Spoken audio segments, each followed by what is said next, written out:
Chapter 61. The Grand Competition's Bonus Rewards. After Huanli explained the situation, he introduced them to the instructor who would lead them in the trial. In this trial, the Academy will send 3 instructors to lead the team, namely Lan Si, Ji Xian, and Hu Fei. Huanli pointed to the 3 people beside him and introduced them one by one. The 11 people nodded in greeting. The fact that the Academy sent Lan Si as the team's head instructor meant they really attached great importance to the selection trial. In the next month, we're very happy to be your team's lead instructors.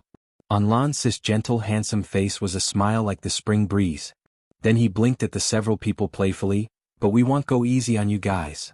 The several people were mesmerized by Lan Si's gentle smile, and they were very grateful that he was the head instructor this time. Lu Muyen, however, weighed him out in her heart. Lan Si definitely wasn't as gentle as he appeared on the surface. This person was wearing a mask. Principal, where are we going for the trial? Lu Mubai asked. When faced with Lu Mubai, Huanli's attitude was extremely nice. This time the trial site set in the glacial mountain range. Aside for the 2 trial teams of Yanzhou Kingdom, the 10 distinguished clans of the eastern region also have their own trials in the glacial mountain range. They're participating in the selection trials with us? Lu Mubei's eyes revealed slight surprise. No. Their trial standards and criteria are even harder than yours, but it's inevitable that your 2 parties will meet. At that time, keep a low profile and don't cause trouble. Huanli said seriously.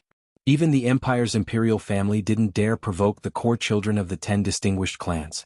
Then is the trial team selected by the Empire's Imperial family going with us? A student asked. Huanli nodded, of course. Your 2 teams have to compete for those 6 spots together. For the sake of fairness, all trial missions are the same. Can we form an alliance with each other? Fuchen thought for a bit then asked. No matter what methods you use, as long as it doesn't endanger the lives of the people who participate in the trials together, then it's fine. Huanli took a sip of tea and cautioned them. There were once 2 teams who participated in the trials that worked together at the beginning to deal with another team, so you must be careful. Of course, you'd all have to work together in the beginning, otherwise what awaits is only elimination. Then Huanli answered the questions of a few other students. Seeing that they had spent quite some time here, he knocked his finger on the desk and said, It's getting late. You should all go back and rest first. Report to the Academy after 3 days. The 3 instructors will lead you to the glacial mountain range to join the Imperial team. Yes, Principal. The 11 people stood up and prepared to leave. Except the moment Lu Muyen turned around, she heard Huanli's telepathic voice. Come find me later. Lu Muyen's steps paused. Although she didn't know why the principal looked for her, but she nodded slightly to indicate that she knew. After leaving the hall together, Qi Xian walked to Lu Muyen and his eyes were softer than ever. Muyen, let's team up during the trial. No need. Lu Muyen was a little surprised by Qi Xian's attitude, but didn't want to have anything to do with him, so she refused without hesitation. Qi Xian's brows furrowed together. He initially thought that after making such a request, Lu Muyen would be very happy like usual, and would agree, but he didn't expect to be rejected. Come and read on our website wuxialover site. Thanks. A sudden panic rose in his heart. Something felt like it had changed. He could potentially be losing something important, but he couldn't catch on to what this inexplicable feeling was. You'd be safer with me. Although he was dissatisfied by Lu Muyen's refusal, but he urgently wanted to bound himself with Lu Muyen from the bottom of his heart, so he said with a stiff expression, holding back his feelings. Lu Mubei's indifferent eyes were dyed with slight unhappiness. He stood in front of Lu Muyen and blocked Qi Xian's vision, speaking neither heavily nor lightly. My little sister naturally has my protection, so I won't bother Sir Qi. After he finished speaking, he didn't care about Qi Xian's reaction and pulled Lu Muyen to leave. When his younger sister loved Qi Xian so deeply that she would even die for him, that man didn't cherish it. Now that he discovered how good his treasured younger sister was, he wanted her back. Humph, how could there be such a convenient thing? Lu Muyen casually glanced at Qi Xian, whose face was half stiff and blue. Her lips raised into a very shallow arc, and she passed him with her eldest brother. Qi Xian stared at the backs of the brother and sister leaving, face dark and gaze obscure. Who knew what he was thinking? Big brother, the principal told me telepathically to go and find him just now.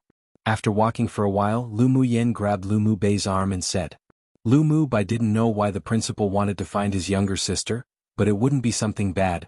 You can go, I'll wait for you in the small building where you live to go home together. All right. When Lu Muyen returned to the hall again, there were only the two brothers Ruanli and Ruanyang sitting on the main seats. "Principal, did you need me for something?" Lu Muyen walked in front of the two and asked with a smile. "Indeed." Ruanli took out two brocade boxes from his interspatial ring, handed them to Lu Muyen and said, "These two things are the prizes for the winner of the Earth class. Do you like it?" Lu Muyen didn't expect the Academy to give her bonus rewards, but she wasn't ceremonious either, and opened the box in front of the two. The inner layer of the first box was made of millennial profound ice, and within there was what appeared to be an aged 7-leaf ginseng. A hint of joy flashed past Lu Muyen's eyes. She truly was lucky this time. One of the three main ingredients for the Foundation Establishment pill, the purple monkey flower, had already been won by her from the last auction, and now she obtained the 7-leaf ginseng. Meanwhile, she could take advantage of the trial this time to find the deep orchid. She believed that it wouldn't take long before she could gather and refine the spiritual herbs required for the Foundation Establishment pill. Once she advanced to the Foundation Establishment stage, her strength would greatly improve, and she'd have more confidence for the Continental Tournament for Hegemony. Lu Muyen's eyes were as bright as the stars, and she clenched her hands into fists tightly, thinking about how she must refine the Foundation Establishment pill before the Continental Tournament for Hegemony. She closed the box containing the 7-leaf ginseng, then opened the other box. Inside was a scarlet gold whip. On the whip, there were faint fluctuations of spiritual energy, indicating that it was a middle-quality spirit treasure. "I obtained this long whip by accident. I found that you didn't like using swords too much, so I thought to gift this to you." Alchemist Ruanyang, who sat next to Ruanli, explained in a good mood upon seeing Lu Muyen's dazed expression when seeing the long whip. Lu Muyen closed the brocade box, thought a moment, then smiled and said, "I thank Principal and Alchemist Ruan for your kindness." Muyen accepts. "I do indeed need the 7-leaf ginseng, so I will accept, but forgive me as I dare not take this long whip." She really did like this scarlet gold whip, but she shouldn't accept a reward when it wasn't deserved. She felt that it wasn't so simple for Ruanyang to gift her this spirit treasure. Ruanyang didn't expect Lu Muyen to reject such benefits. His desire to accept her as his disciple grew even stronger, and a more sincere smile rose on his face. "This spirit treasure is a gift for you. Why do you not like it?" Chapter 62. The Ling family's matter. Lu Muyen had a wealth of experience, and she was very accurate in her analysis of a person. She knew that Ruanyang wasn't a scheming person, and was instead upright, so she didn't want to speak in circles. "Elder Yang, it's not that I don't like this magic treasure, but I did nothing to deserve this reward. Why don't you speak directly of the purpose of finding me today?" She could tell that the main person that looked for her today was Ruanyang. "Ah, straightforward." Ruanli liked to deal with straightforward people. He stroked his red beard with a look as if he was thirsting for water. "Lu girl, you're born to be an alchemist with such skillful use of fire elemental energy.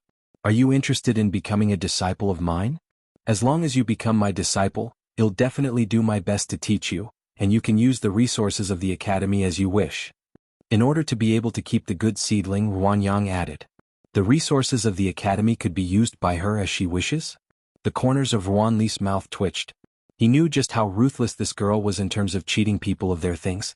Lu Muyen didn't expect that Ruanyang actually wanted to take her in as a disciple. She put away the surprise in her heart, then politely refused. "Apologies, Elder Yang. I have already accepted a senior as my master in the Blazing Mountain Range, and without his permission, I dare not become a disciple of another person." Her alchemy attainments were probably pretty well matched with even the best alchemists on Tianling continent. She also owned countless peerless pill recipes, so Ruanyang couldn't teach her anything. Not to mention, her aspirations didn't end at Yenzhou Kingdom, so it was even more impossible for her to recognize Ruanyang as her master. "In that case, I won't force it." Ruanyang revealed some disappointment. But after thinking about it, he smiled and said, "You like this spirit treasure, but you don't want to take it for no reason. Then how about we make a deal?" "What deal?" Lu Muyen asked. "How about you give me 2 of your energy-nourishing pills?" Last time, the energy-nourishing pills that Lu Muyen gave Yin Tianchen were given to the enshrined alchemist of the Imperial family to research. But Ruanyang was itching with interest, so even though he couldn't gain a disciple, he thought to exchange 2 pills to research. Of course, it wasn't that he didn't want the marrow-cleansing pill, but a middle-grade spirit treasure's value simply couldn't be compared to the marrow-cleansing pill's value, and he didn't want to be forceful even more. When Lu Muyen's master appeared, then he would pay him a personal visit to discuss the matter. Lu Mu Yen nodded and directly took out a bottle of energy-nourishing pills to hand over. When Ruanli took the energy-nourishing pills, she unceremoniously put away the scarlet gold whip. Before she could refine her own natal magic treasure, this long whip was the only spirit treasure that caught her eyes. In this deal she profited. After extracting some more information about the continental tournament for hegemony from Ruanli, and then chatting a little more with the two, Lu Mu Yen left the hall with a bright smile. After she left completely, Ruanli played with the teacup in his hand and said, "What do you think of this girl? Not bad. She's a wonderful mold that could be sculpted one. But with her talent, I'm afraid that she wouldn't be limited within Yanzhou Kingdom's skies and land. The outside world was more suitable for her." Ruanyang said after pausing for a moment. While his temper was straightforward, he wasn't stupid. The little girl of the Lu clan wasn't simple at all. I have a feeling that she'd be able to stand out in the selection trial this time. Ruanli stared at the door not far away with a look of expectation in his eyes. Let's wait and see. Ruanyang nodded. He was also slightly anticipating Lu Mu Yan's performance in the selection trial. The moment Lu Mu Yan and Lu Mu Bai arrived back home, they were welcomed by a beautiful married woman. Yener. The beautiful married woman walked quickly towards Lu Mu Yan and pulled her into an embrace, her eyes layered with a thin mist. Mother. Lu Mu Yan felt the other party's body temperature and her heart trembled, a warmth rising in her smile. Ling Yuexan quickly wiped the tears from the corner of her eyes and checked her daughter all around. This time, as an issue had popped up, she returned to her natal home, but who would have thought that she missed her daughter's growth? She truly felt regretful. Yener truly has grown up. Lu Mu Yen felt that her mother was very strong on the outside, but the moment she was in front of her, it was as if she had turned into water too. She couldn't bear the teary eyes and cast a look at Lu Mu Bai beside her for help. Come and read on our website wuxialover site. Thanks. Lu Mu Bai chuckled gently, looked at Ling Yuexan softly and said, Mother, what's going on at maternal grandfather's house? Speaking of her natal home, Ling Yuzin's arched eyebrows furrowed and sighed. Your maternal grandfather was injured, but now he's recovered a lot. It's just that the Shui clan is truly pushing it too far. They actually cooperated with the Murong clan to suppress the Ling clan. A layer of ice formed in her eyes. The Shui clan's youngest daughter's very talented. I heard that she'll be admitted to a sect after participating in the tournament for hegemony, and also used that to personally come and annul the engagement with Fei Yang. Maternal grandpa was injured? Fei Yang's engagement was also annulled? A killing intent flashed past Lu Mu Bei's eyes. Yeah. Your maternal grandfather was injured by a high-level sword monarch some time ago. He hid it before because he's afraid that you'd all be worried. Fei Yang hadn't left his house ever since that incident. If Shui Ling wanted to sincerely annul the engagement before, the Ling clan wouldn't force the engagement either, but this she was slapping the Ling clan's face on purpose in public by coming with so many people to do so. Fei Yang, that child, has always been sensitive, and even if he always has a smile, I'm afraid that he's feeling extremely unhappy inside. When Ling Yuexan thought of her nephew, she felt extremely sad. In Lu Mu Yan's memory, her maternal grandpa was a very loving and kind elder. Even if she was trash, he didn't dislike her and loved her very much. Ling Fei Yang was her elder cousin, and different to Lu Mu Bei's indifference and serenity, his temperament was gentle from the inside to the outside, and also treated her extremely well. As far as she knew, the Ling clan was one of the 10 distinguished spirit sword clans, and previously, their clan strength could rank in the top 5.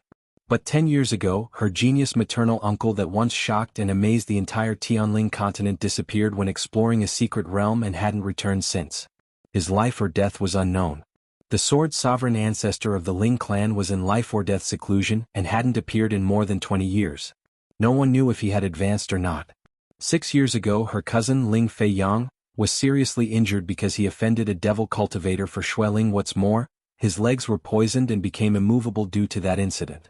The Ling clan that was already experiencing frost being added to Snow 3, was then jointly suppressed by the Murong clan and the Xang clan who had risen to power after the Ling clan. Now they were backstabbed by the Shui clan that always had a good relationship with the Ling clan. The clan's strength had greatly decreased and was now barely at the end of the ranking of the 10 distinguished clans. Annulling the engagement with such an ungrateful woman is good. Lu Mu Bai sneered. When his younger cousin acted to protect Shui Ling that time, it was because she was his fiancée. Who knew that that woman would be this snobbish? It didn't matter that she didn't remember the kindness, yet now she dropped stones onto someone who had fallen into a well for, it was truly despicable. Lu Mu Yen pursed her lips, and a layer of cold light overflowed from the depths of her eyes. Murong clan, Xang clan and the Shui clan, she noted them down. Mother, elder cousin still can't move his legs now? Lu Muyen remembered that Ling Fei Yang was also a proud child favored by the heavens. However, now that he couldn't walk, they didn't know whether her eldest maternal uncle was alive or not, and with the Ling clan in such danger, he must be feeling extreme pressure. Yeah. The poison in his body couldn't be cured even after inviting numerous alchemists and physicians. That devil cultivator's also dead. Who knows how much more torture Fei Yang that child must endure. Ling Yuzin's eyes were full of worry. Since her eldest brother disappeared, her nephew appeared to have changed into a completely different person. When she met him this time, his temperament was especially indifferent. The flamboyant brilliance that he used to carry had long disappeared. Lu Muyen took Ling Yuzin's hand and comforted her. Mother, don't worry, everything will all get better. It seemed that after the selection trial was over, she was bound to pay a visit to the Ling clan. As for that Shui Ling who personally came to annul the engagement, hence slapping their faces, she believed that they would definitely meet in the glacial mountain range this time. Shui Ling wanted to participate in the continental tournament for hegemony and obtain the qualifications to enter a sect? Humph, as long as she was there, she'd surely let that woman lose more than her gains, pound her into the dust and make her life worse than death. One like diamond in the rough. 2 weak, fragile, gentle, pure etc. 3 idiom meaning to make things even word, equivalent to add insult to injury. 4 idiom meaning to hit a person when they're already down. Make matters worse for them. Chapter 63. Express goodwill. 3 days later, the team outside the Imperial capital that rode on tailwind horses galloped towards the south. As it was an urgent event, the Imperial Academy asked the Imperial family for around a dozen tailwind horses for the students participating in the trial to ride to the glacial mountain range. The leader of the group was precisely Lan Si in blue brocade. After a day's journey, when night fell, they booked a room to rest at an inn in a remote town. After bathing, Lu Muyen went downstairs to dine with the others. When Lan Si saw her come downstairs, he patted the seat next to him, smiled and said, "Lu Muyen, come and sit." Lu Muyen was a little surprised by Lan Si's attitude towards her, but she didn't reject, walked over and sat down naturally, then nodded and greeted the 3 instructors, Teacher Lan, Teacher Ji, Teacher Hu. Then some students came downstairs one after another. Lu Mu Bai walked straight towards Lu Muyen and sat down beside her. Fu Qin and Ji Han Su also sat down in the remaining seats of the same table. The other people sat at the 2 tables beside them, but the gazes of a few people that looked towards Lu Muyen weren't very kind, especially the senior Earth class female student who carried deep jealousy in her eyes. A person's position in a setting sometimes displayed the degree of attention they received and how highly they were thought of. Even if Lu Muyen wasn't a trash now, she was only the winner of the freshman Earth class, so what qualifications did she have to sit at that table? But because of the instructors and Lu Mu Bai, she only dared to feel upset inwardly, and didn't dare to voice her objections aloud. Lu Muyen, Ji Xian and I need to thank you. Lan Si flipped over a teacup, poured a cup of tea and looked at Lu Muyen with a smile in his eyes. Lu Muyen raised her eyebrow and asked, "I don't remember when I ever had an interaction with Teacher Lan and Teacher Ji?" She narrowed her eyes, wondering just what this fox one wanted to do. Actually, it's not that big a deal. It's just that us instructors made a bet before the grand competition, betting on who would obtain the only place in the freshman Earth class between you and Guyen Ran. Ji Xian and I bet on you and in the end we won. Lan Si's handsome, pretty face revealed a smile that made people feel uncontrollably drawn to. Yeah. The stakes are small, but whether we win or lose impacts our face, which is significant. You've definitely given us a lot of face. Ji Xian's beautiful face revealed a dazzling brightness. She had a good impression of Lu Muyen. Lu Muyen looked at the 2 teachers, who appeared as if they feared that there wasn't enough chaos in the world, with a headache. Didn't they realize that Hu Fei's dark face was about to turn into ink too? Without even needing to think about it, one could guess that Hu Fei definitely bet that Guyen Ran would win. What these 2 were doing was the typical case of pulling aggro 3 for her. Then I'm really honored. But since teachers won the bet because of me, then shouldn't it be those who see have a share for? Lu Muyen smiled as if saying if you don't give anything to me you're not generous or sincere. She discovered that Lan Si and Ji Xian were very friendly towards her, while even though the old man named Hu Fei tried hard to hide it, she caught on to his dislike for her. Hu Fei didn't like her, so naturally she wouldn't save face for him either. Not to mention she even felt killing intent on Hu Fei from time to time, so she was a little more cautious against him. It's a pity that we sold all the things we bet on. Lan Si chuckled, thought about it, then took out a few wooden boxes from his interspatial ring and threw them to Lu Muyen. There are a few spiritual herbs inside, take it as a meeting gift. Lu Muyen took the box unceremoniously but didn't open it and instead put it away. Thank you, Teacher Lan. Ji Xian also preferred such straightforward people. She took out a tourmaline bracelet and handed it to Lu Muyen, saying with a smile, "This bracelet is for you." Lu Muyen didn't feign modesty either, reached out her hand and took the bracelet. With one touch she discovered the mystery within it. It was a high-quality spirit tool. Although the quality wasn't high, but within each tourmaline, there contained a special energy which could help an alchemist reduce the consumption of mental energy when refining pills. It was indeed very useful. Thank you, Teacher Ji. Lu Muyen slid the bracelet onto her wrist then and there. The fact that Ji Xian gave her this bracelet meant that they knew of her identity as an alchemist already. They were expressing goodwill towards her. She had a good impression of Lan Si and Ji Xian, so naturally she accepted their goodwill. Except, the interaction between the three people were translated into a different meaning in the eyes of others. Some students at the two tables beside them didn't feel good about this situation. Wasn't it just that Lu Muyen was from a better family background? Was it worth it for the two instructors to express their goodwill like this? Teachers, isn't it those who see have a share for? Then shouldn't you also give us some meeting gifts? Jihan Su glanced at Lu Muyen thoughtfully, then smiled and said to Lan Si and Ji Xian playfully. Lan Si raised his eyebrows and said with a smile, "You also want a meeting gift? Sure, here you guys are." After saying that, he took out a handful of candy and threw a few to each of them. "Teacher, you can't possibly be this stingy. You want to dismiss us with just a few candies?" Jihan Su caught the candy and complained with a smile. "This is candy made from spiritual fruits. It can replenish your elemental energy during battle. If you don't want it, then return it." Lan Si's delicate and pretty face revealed a trace of playfulness. Come and read on our website wuxialover site. Thanks. When Jihan Su heard that the candy had such an effect, he immediately put it away happily. "Want? Of course I want it." The other people didn't expect this candy to have such an effect either and put it away as if a treasure. Lu Muyen picked up a candy and placed it in front of her nose for a sniff. An understanding crossed her eyes.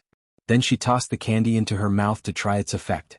The taste was rather sweet and sour, but the effect of replenishing spiritual energy was much worse than her grade 1 spiritual energy replenishing pill.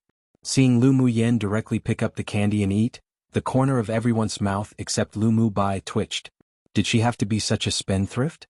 Although it's candy so it's sugar, but it had the effect of a pill. Was it really good to be this luxurious?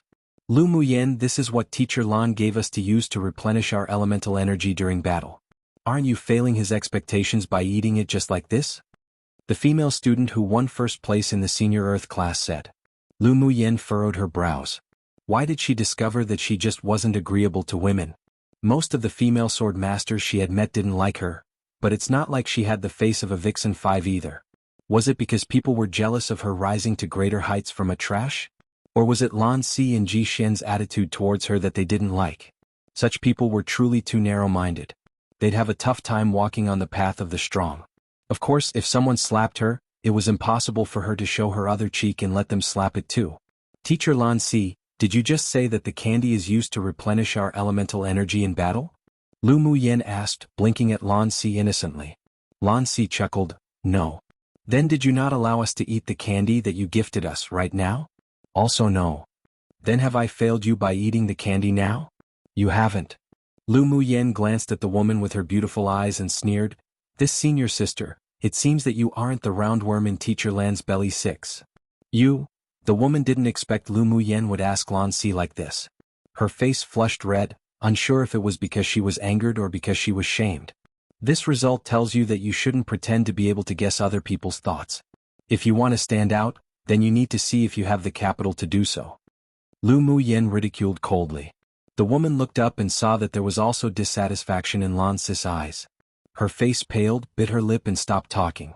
Then Lu Muyen discovered that several of the senior students cast unkind glances at her. Her lips raised slightly in coldness. It was best to separate from these people when they reached the blazing mountain range. 1. Referring to Lan Si. Foxes are thought to be sly and cunning. 2. Grow even darker like ink.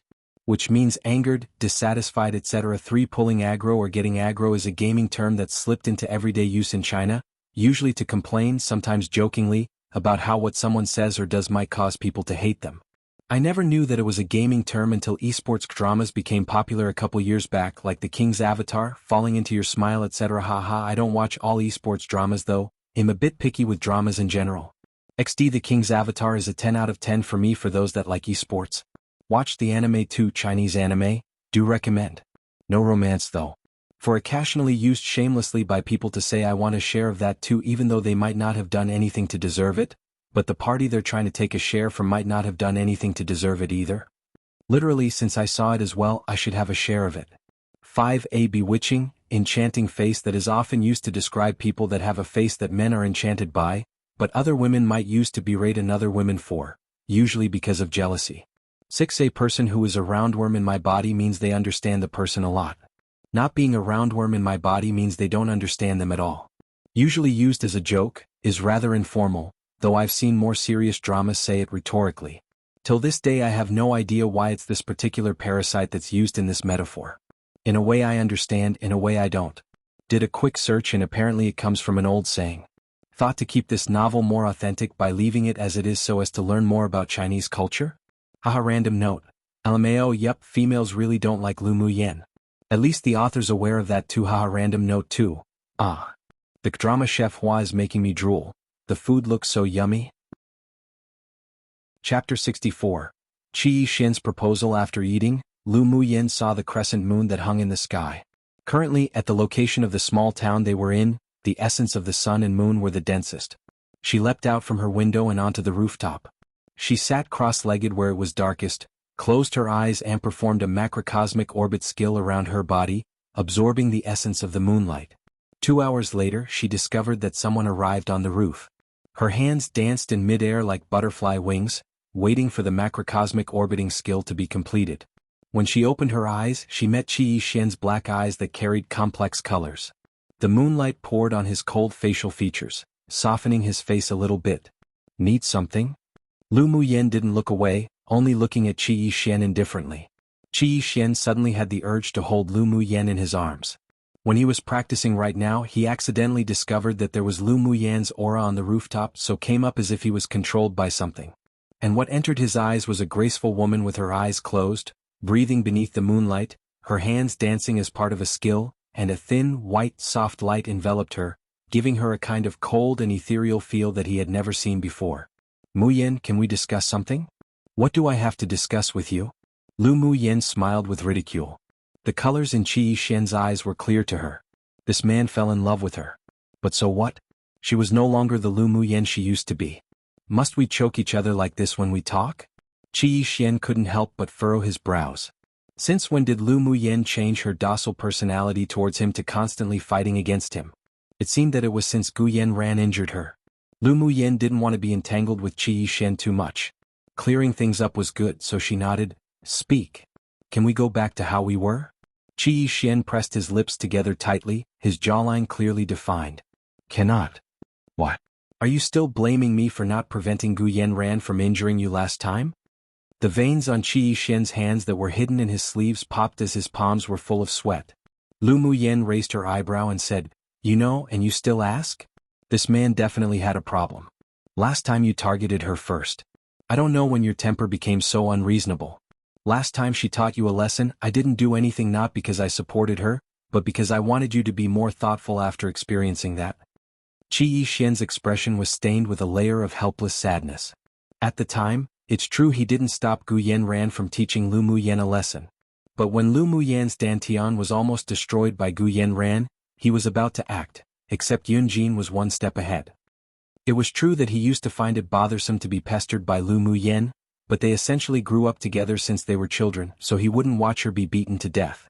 It was just that he didn't expect that when he fell in love with her now, that incident would cause an irreparable gap between them. When I was unconscious last time, that soul-condensing pill was sent by you? Seeing that the helplessness in Qi Yixin's eyes when speaking about the incident wasn't fake, Lu Mu Yen suddenly remembered that she had relied on that soul-condensing pill to merge all of her into this body, so she took a guess and asked. After waking up last time, she asked her grandfather and the others about the soul-condensing pill, but they all hesitated. Not long ago, the Lu clan even inexplicably helped the Qi clan find a rare crystal stone. At the time she felt that something was strange. Come and read on our website wuxialover site. Thanks. The most important thing was that there were only 2 clans in the entire Imperial capital who had a soul-condensing pill, and the Qi clan was one of them. The other clan and the Lu clan had a bad relationship, so it was impossible for them to take out such a precious pill for her. Grandpa Lu said it? Qi Yixian didn't want to use the situation of the pill to seek any rewards from Lu Muyen, so he never mentioned it in front of her. I guessed. Lu Muyen half closed her eyes, covering up the change in her eyes. She really didn't expect Qi Yixian actually helped her once. If it weren't for that soul-condensing pill, even if the previous Lu Muyen had willingly offered her body to her, her soul wouldn't have been able to merge so perfectly with this body. Count this as me owing you a personal favor. Lu Muyen said after a long silence. What the previous Lu Muyen did for Qi Yixian was more than what a soul-condensing pill could be used to repay, so she would repay this personal favor, but to Qi Yixian, it was just a personal favor. No need. I never thought to make you pay back that favor. Anger slowly rose on Qi Yixian's face. He also didn't know why at the time he would send his family's precious soul-condensing pill, that was rewarded to him, to the Lu clan. Maybe because he felt he owed her a lot, but at the time he was certain he hadn't fallen in love with Lu Muyen yet. Right now he didn't want Lu Muyen's return of favor for giving her the pill. He only wanted her, nothing more. But he didn't want to say it, afraid that it would scare her away. If I owe it, I owe it. Whether you want it or not, I'll remember the favor and will eventually return it to you. She hated owing favors, not to mention a favor from Qi Yixian who had once hurt the original owner of this body, so whether this man wanted it or not, she would repay it. Must you really be so distant with me? Qi Yixian suddenly stepped forward and half squatted in front of Lu Muyen, with a trace of anger in his eyes. Lu Muyen didn't avoid him and met his fiery gaze coldly. Are we familiar? Then what was your affection for me before? Just because of a past event, are you going to completely erase our affections? Qi Yixian couldn't accept the indifference and coldness in Lu Muyen's eyes, as if they had really become strangers. Ha! Lu Muyen raised her head and let out a soft laugh, then stared at Qi Yixian and said, the feelings I had for you, did you accept it? No. Have we ever had love between us? Even more, no. So, Qi Yixian, don't imagine that your love's being reciprocated. When I genuinely liked you, you didn't cherish it. Now that I hate you, you come to pester me. You really are looking for pain. Lu Muyen raised her hand and pushed Qi Yixian, who had gotten close to her, away. She didn't like men who were strangers to be so close to herself and hoped even more that this man would stop pestering her, so her tone was very awful. Qi Yixian took a deep breath and resisted the urge to strangle this cruel woman. A little madness appeared on his face. Yes, I'm looking for pain. I admit that I like you now. Then he suddenly stretched out his hand and grabbed Lu Muyen's beautiful wrist, his eyes firm and eager, saying, Muyen, can you give me a chance? The corner of Lu Muyen's lips curled up, then approached Qi Yixian's ear. Her red lips uttered cruel words, instantly shattering all of Qi Yixian's illusions and hopes. Can't. There is absolutely no possibility between us. Even if I die, I won't choose you again. Lu Muyen, you're truly ruthless. Qi Yixian turned his head and a faint fragrance of medicine lingered around his nose from Lu Muyen. Finally unable to control himself, he pulled hard and wanted to hug this woman who he loved and hated, tightly in his arms. Except, before the person was pulled closer, Lu Muyen flexibly pulled her wrist out of his grip, out of his control. She looked at him with an unhappy expression and said something that made him heartbroken. You were asking for everything. If you want to look for pain, then do it yourself secretly. I don't have time to be entangled with you. Random note. Love her direct personality honestly. Tell him. Make this clear, that's how you do it. Don't be wishy-washy. I actually can't remember what happens to him eventually even after rereading this novel so many times, haha. I only remember the main events, mostly, and the main characters.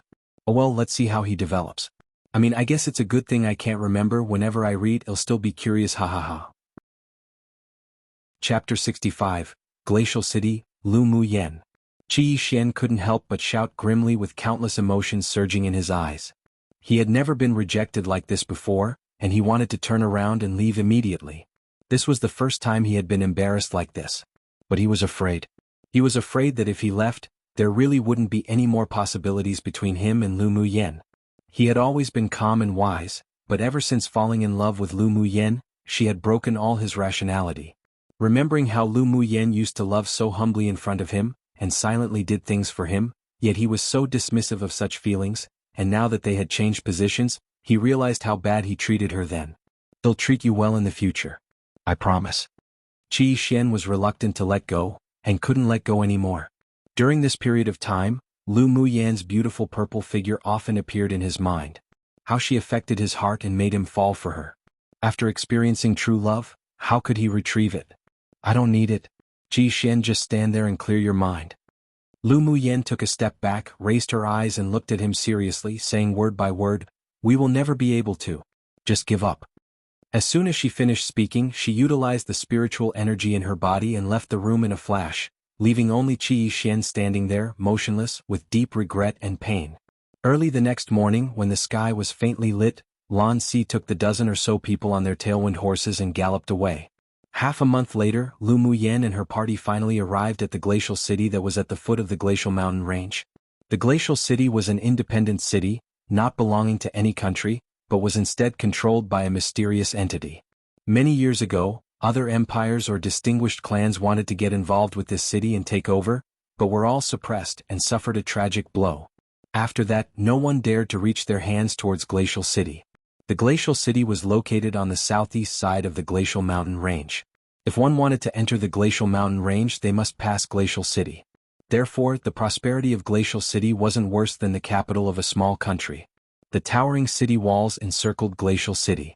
Pairs of armored soldiers patrolled the city, and security teams were set up at particular sections of the city to maintain order. At the gate of the city stood 2 rows of well-trained soldiers whose cultivation bases were all above sword apprentice. The small team's leader was even an advanced phase great swordmaster. When the group rode their horses to the city gate, they stopped. There was a checkpoint there. If one wanted to enter Glacial City, they must pay the entrance fee. Of course, after paying the fee, the lives of everyone in Glacial City were guaranteed. Fighting wasn't allowed in the city, and if one violated the rules, they'd be killed without pardon. The entrance fee is 10 ink gold coins per person. A soldier in white armor stopped the group of people and said emotionlessly. Lan Si threw the bag of ink gold coins that he had prepared previously over. Can we enter now? The man opened the money bag, poured the ink gold coins on the counter, then took out a dozen or so notices from the desk and handed them over. You may enter. These are the city's rules and must be followed. Lan Si took the notices, glanced at it casually, then waved to the others. Let's go. After entering the city, what one saw first was the bustling streets, while the buildings were also very distinctive. The top of each gray brick building was conical, and it was said to be convenient for placing crystal stones that helped preserve heat. The crowd swarmed along the way, extremely lively, and from time to time, one could hear the sound of hawking one. They rode slowly across several main streets and checked in at an inn with an elegant and quiet environment. Teacher, does the Imperial family's team also live in this inn? Jianghu was more cheerful and talked the most along the way. Lan Si handed out the keys of the rooms to everyone, looked up and said, No, they live elsewhere. Well, meet them at the Glacial Mountain Range. Does teacher know which inn they're living in? Jianghu pursued. Come and read on our website wuxialover site. Thanks. Lan Si raised his eyebrow. What do you want to do? I have something personal to find Yungu for. Jianghu touched his head with a smile. You don't need to conceal your little thoughts. When you reach the Glacial Mountain Range, whether you team up with the students of this academy or team up with the Empire's trial team, we won't interfere as long as you don't cause any deaths. Lan Si paused and smiled thoughtfully, but there are only 6 trial places, you should all seize the opportunity. Teacher, didn't the principal tell us, as Imperial Academy students, to team up together against the outsiders? A senior student from the Heaven class asked in confusion. The corner of Lan Si's mouth curled into a meaningful arc and asked, Do you think the 11 of you can unite as one? He already knew that the person who had asked this question had already formed a secret alliance with several other students, and they were rejecting of Lu Muyan. Since they didn't like Lu Muyan, naturally it'd be impossible for Lu Mubai and Qi Shen to cooperate with them. The person glanced at Lu Muyan in his peripheral vision. She was highly likely to hold everyone back, but because they were afraid of Lu Mu by rejecting, he wanted to reply that he could, but the female student in the Earth class tugged his sleeves, so he stopped and made himself look as if he was thinking. Lu Muyan pursed her lips. These people were this rejecting of her, but she didn't want to participate in the trials with them even more. When the time came, who knew who'd hold everyone back? Enough, I don't think you guys can unite. Just form a team freely and you can even act alone. Lan Si truly couldn't be impressed with the judgment of these people. But that was fine. If these few people who would hold people back weren't there, Lu Muyen would have a better chance to advance. Well, listen to teacher. Jihan Su agreed with a wide grin. Of course he didn't want to join forces with the other people from the academy. Among the 11 people he only thought highly of Lu Mu Bai and Fu Qin. But amongst the two, one of them would definitely bring Lu Muyen, while the other was accustomed to being independent, so there wasn't a possibility of alliance at all. These are the rules of the glacial city. Take it and have a good look. Don't violate any rules, otherwise even I won't be able to protect you. Lan Si stuffed the notices in their hands with a serious expression. Yes. Tomorrow morning we'll leave for the glacial mountain range. You're free this evening. You can go wander around Glacial City. There are many mercenaries and businessmen here, maybe you'll have some unexpected gains. You're dismissed. Lan Si instructed them a bit, then left with the other two instructors first. Lu Muyen held the key and went upstairs with Lu Mu Bai. The others also left one after another, leaving only 4 people standing. It seems that the strongest students have their allied teams already. One of the 4 said with worry. What are you afraid of? They still have to fight the Empire's trial team. When the sandpiper and the clam fight, the fisherman gains too. We may still have a chance. The male student who previously asked Lan Si the question, said with calculating eyes. The other 3 smiled in understanding. That's right, until the very last moment the result wasn't clear. Chu Luxiang, who was the only female senior student among them, and the senior Earth class winner, looked in the direction of Lu Muyen's departure and resentment flashed past her eyes. She and Gu Yanran grew up together and were like close sisters, but very few people knew about it. This time she wouldn't only compete for a trial place, but she would also avenge Gu Yanran. She deliberately confronted Lu Muyen before in order to reduce the defensiveness of several people towards her. After all, showing recklessness and brainlessness was also a good cover. At the same time, in the Ming Alliance of Merchants main hall, on the main seat, a man who wore red clothes and a silver mask sat indolently. After listening to the report of the person in the lower seat of priority, his long and narrow eyes squinted, and he said softly, "The glacial mountain range? Let's go and join the fun too." "Yes, your highness." One hawking as in shouting for people to come and buy food. Just an FYI, since I never knew this word existed until now, haha, to a Chinese idiom meaning when 2-party fights, a third, uninvolved party, could potentially take the benefits and advantage. Kind of like how when 2 people of equivalent strength fight, they may be injured severely, and a third person could take advantage to get rid of the 2 people together. Note, Ye Mingxiu's back. LMAO Qi Xian Sai Qi Xian. What can I say? Random note, finished Chef Hua. It was so cute and simplistic. And the food, drool. Let's go watch Chef Fong now. Chapter 66. Trading Market. After Lu Muyen returned to her room, she washed up. Seeing that it was still early, she went to invite Lu Mu Bai for a stroll around Glacial City. Except when they arrived downstairs they met Qi Xian. Brother Lu Muyen. Qi Xian walked to the 2 and greeted them. You 2 are going out? Yes, we're going out for a stroll. Lu Mu Bai nodded lightly. He didn't like Qi Xian, but he wouldn't reject him too much because of the situation with the soul-condensing pill. On Qi Xian's handsome face there revealed a rare smile. I was just about to go out too, let's go together. It's better to separate. Lu Mu Bai furrowed his brows slightly. Alone, I think it's best to go together.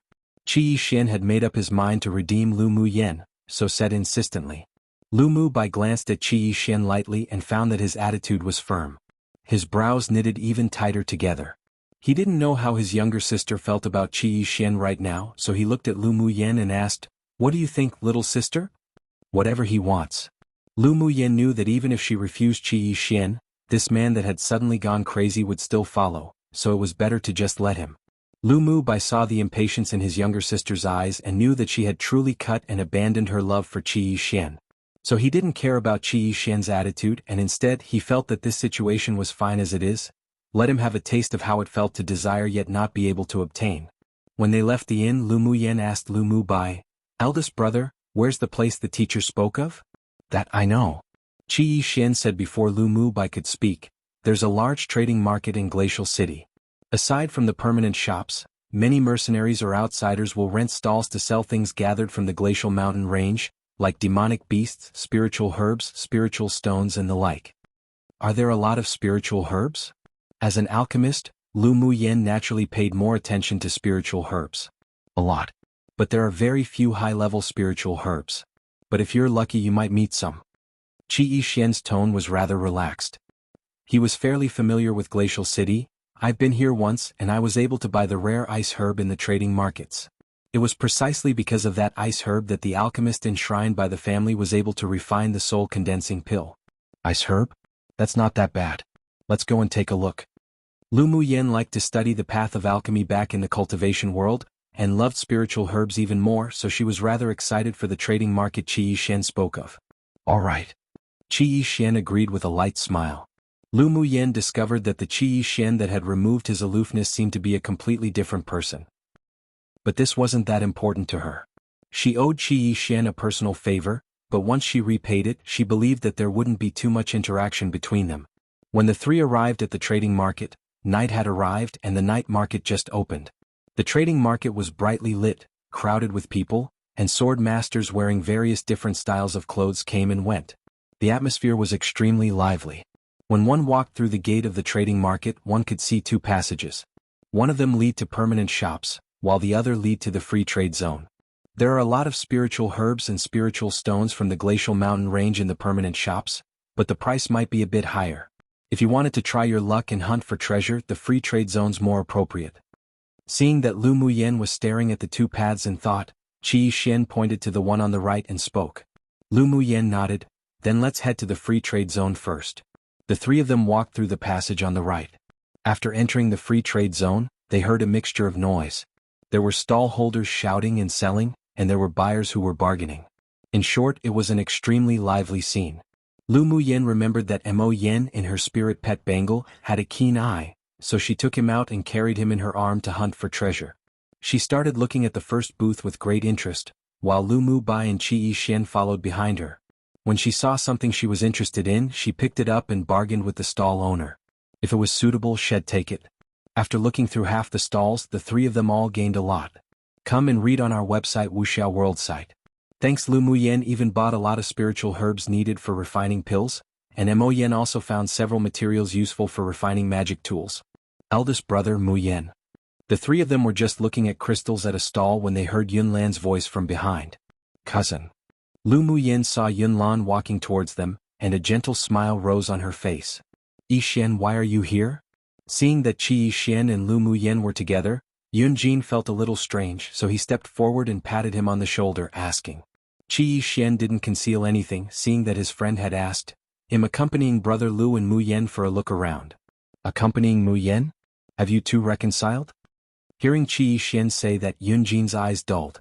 An inexplicable irritability rose in his heart, so he couldn't help but ask. Yunjin, you can eat whatever food you want, but you can't say whatever you want one. Lu Muyen looked askance at Yunjin. What did he mean by reconciled? She didn't want to continue to have anything to do with Qi Xian, nor be branded by him at all. Qi Xian's eyes darkened, but he didn't explain. Since he was determined to obtain Lu Muyen, then he had to show some sincerity. When Yunjin heard Lu Muyen say this, he didn't know why, but his mood was instantly healed. He didn't say anything more on this topic with them either. Yunlan glanced at Qi Xian surreptitiously, and seeing the dejected look on his face, a slight arc rose on his lips, then he retracted his gaze. Did you guys gain anything? Yunlan asked Lu Muyen with softness in his eyes. Lu Muyen smiled and said, it was all right. I bought some spiritual herbs, but we didn't encounter anything special. How about you guys? We also didn't buy anything rare. We were about to go look in the commercial street. Yunlan said. Then you guys can go to the commercial street, well, finish shopping here first.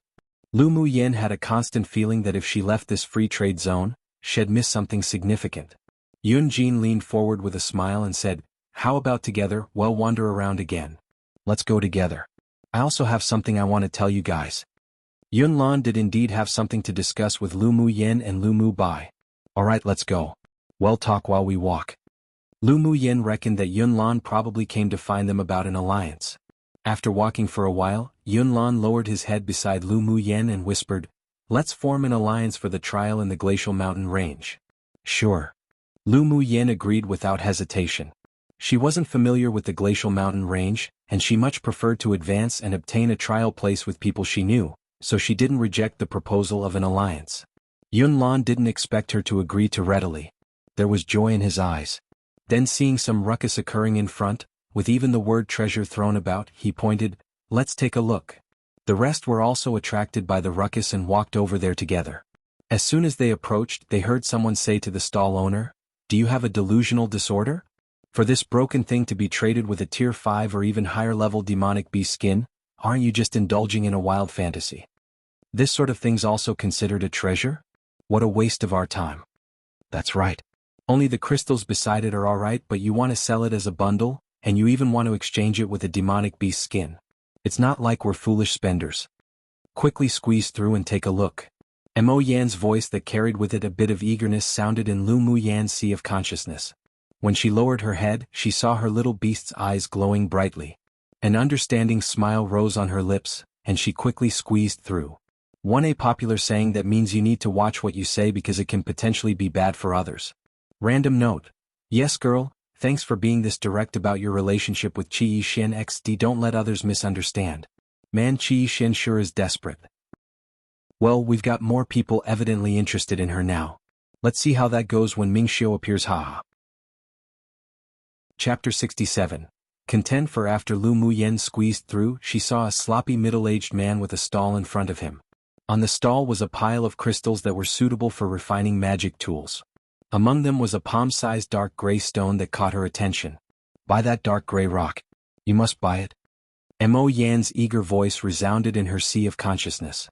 Lu Mu Yan gently poked the little beast on his back with her finger, indicating that she knew. After listening carefully to the conversations around her, Lu Mu Yan obtained some useful information from their words. This middle-aged man wanted to trade the crystal on the table, but he required the dark gray stone to be the main item of trade. More importantly, he only wanted a demonic beast skin of tier 5 or higher. Those that didn't know the value of the gray stone all thought the man was just indulging in a wild fantasy. The crystal's qualities were all quite good, so it attracted a lot of people's attention, but it was a pity that the man simply wouldn't yield, so after so long the things on the stall still hadn't been traded out. Lu Mu Yan held back the look in her eyes, reached out and picked up the dark gray stone in her hand to play with, then asked casually, "What kind of crystal is this?" She had observed from the look of the man that even he didn't know the origin of this stone, that's why she asked this question. The middle-aged man raised his head and glanced at Lu Mu Yan impatiently. "Don't know. You don't know and you still want to trade this for such a high-level demonic beast skin?" Xiao Ziyang, who had followed Lu Mu Yan in squeezing through, couldn't help but cut in. The look on the man's face was even more impatient, and he said with a very bad tone, "I've said it many times. I can feel that this stone's extraordinary, so I want to trade it. You can believe it or not. If you want to trade, then stay. If you don't, then put the stone back and get lost." If it weren't that a spiritual treasure he was refining required a high-level demonic beast skin, he wouldn't take out these materials that were used for smithing to trade. Especially the dark gray stone. It always gave him a mysterious and unpredictable feel. These ignorant people asking these questions really made him annoyed. "What's with your attitude? You?" Xiao Ziyang wanted to say more, but Lu Mu Yan turned her head to stop him with her gaze. "I want your pile of crystals." Lu Mu Yan played with the dark gray stone in one hand, and with the other she pointed to the pile of crystals of varying colors on the table. Xiao Ziyang glared at Lu Mu Yan speechlessly. This woman was truly a prodigal lady. Hearing Lu Mu Yan's words, the middle-aged man thought she just wanted to buy the crystals on the table like the people before, so he said with a poor attitude, "I don't sell individual crystals. If you want it, you need to trade me a tier 5 demonic beast skin. I only sell the stone you're holding." Lu Mu Yan wasn't angry at the man's attitude. Having to consistently repeat things he had been saying was frustrating for sure. She chuckled and nodded casually. "I only want the crystals on your table, but since you want to sell it like that, that's fine. I'll trade." Hearing Lu Mu Yan's words, the man raised his head and looked at her squarely, with a hint of brilliance in his eyes. It wasn't the brilliance of seeing a beauty, but it was the excitement of obtaining a demonic beast skin he wanted. "Then give me a tier 5 demonic beast skin. Preferably fire attribute," the man said with a rare, pleasant tone. The corner of Lu Mu Yan's eyes twitched. This man sure had many demands. However, a smith having a strange temperament was normal.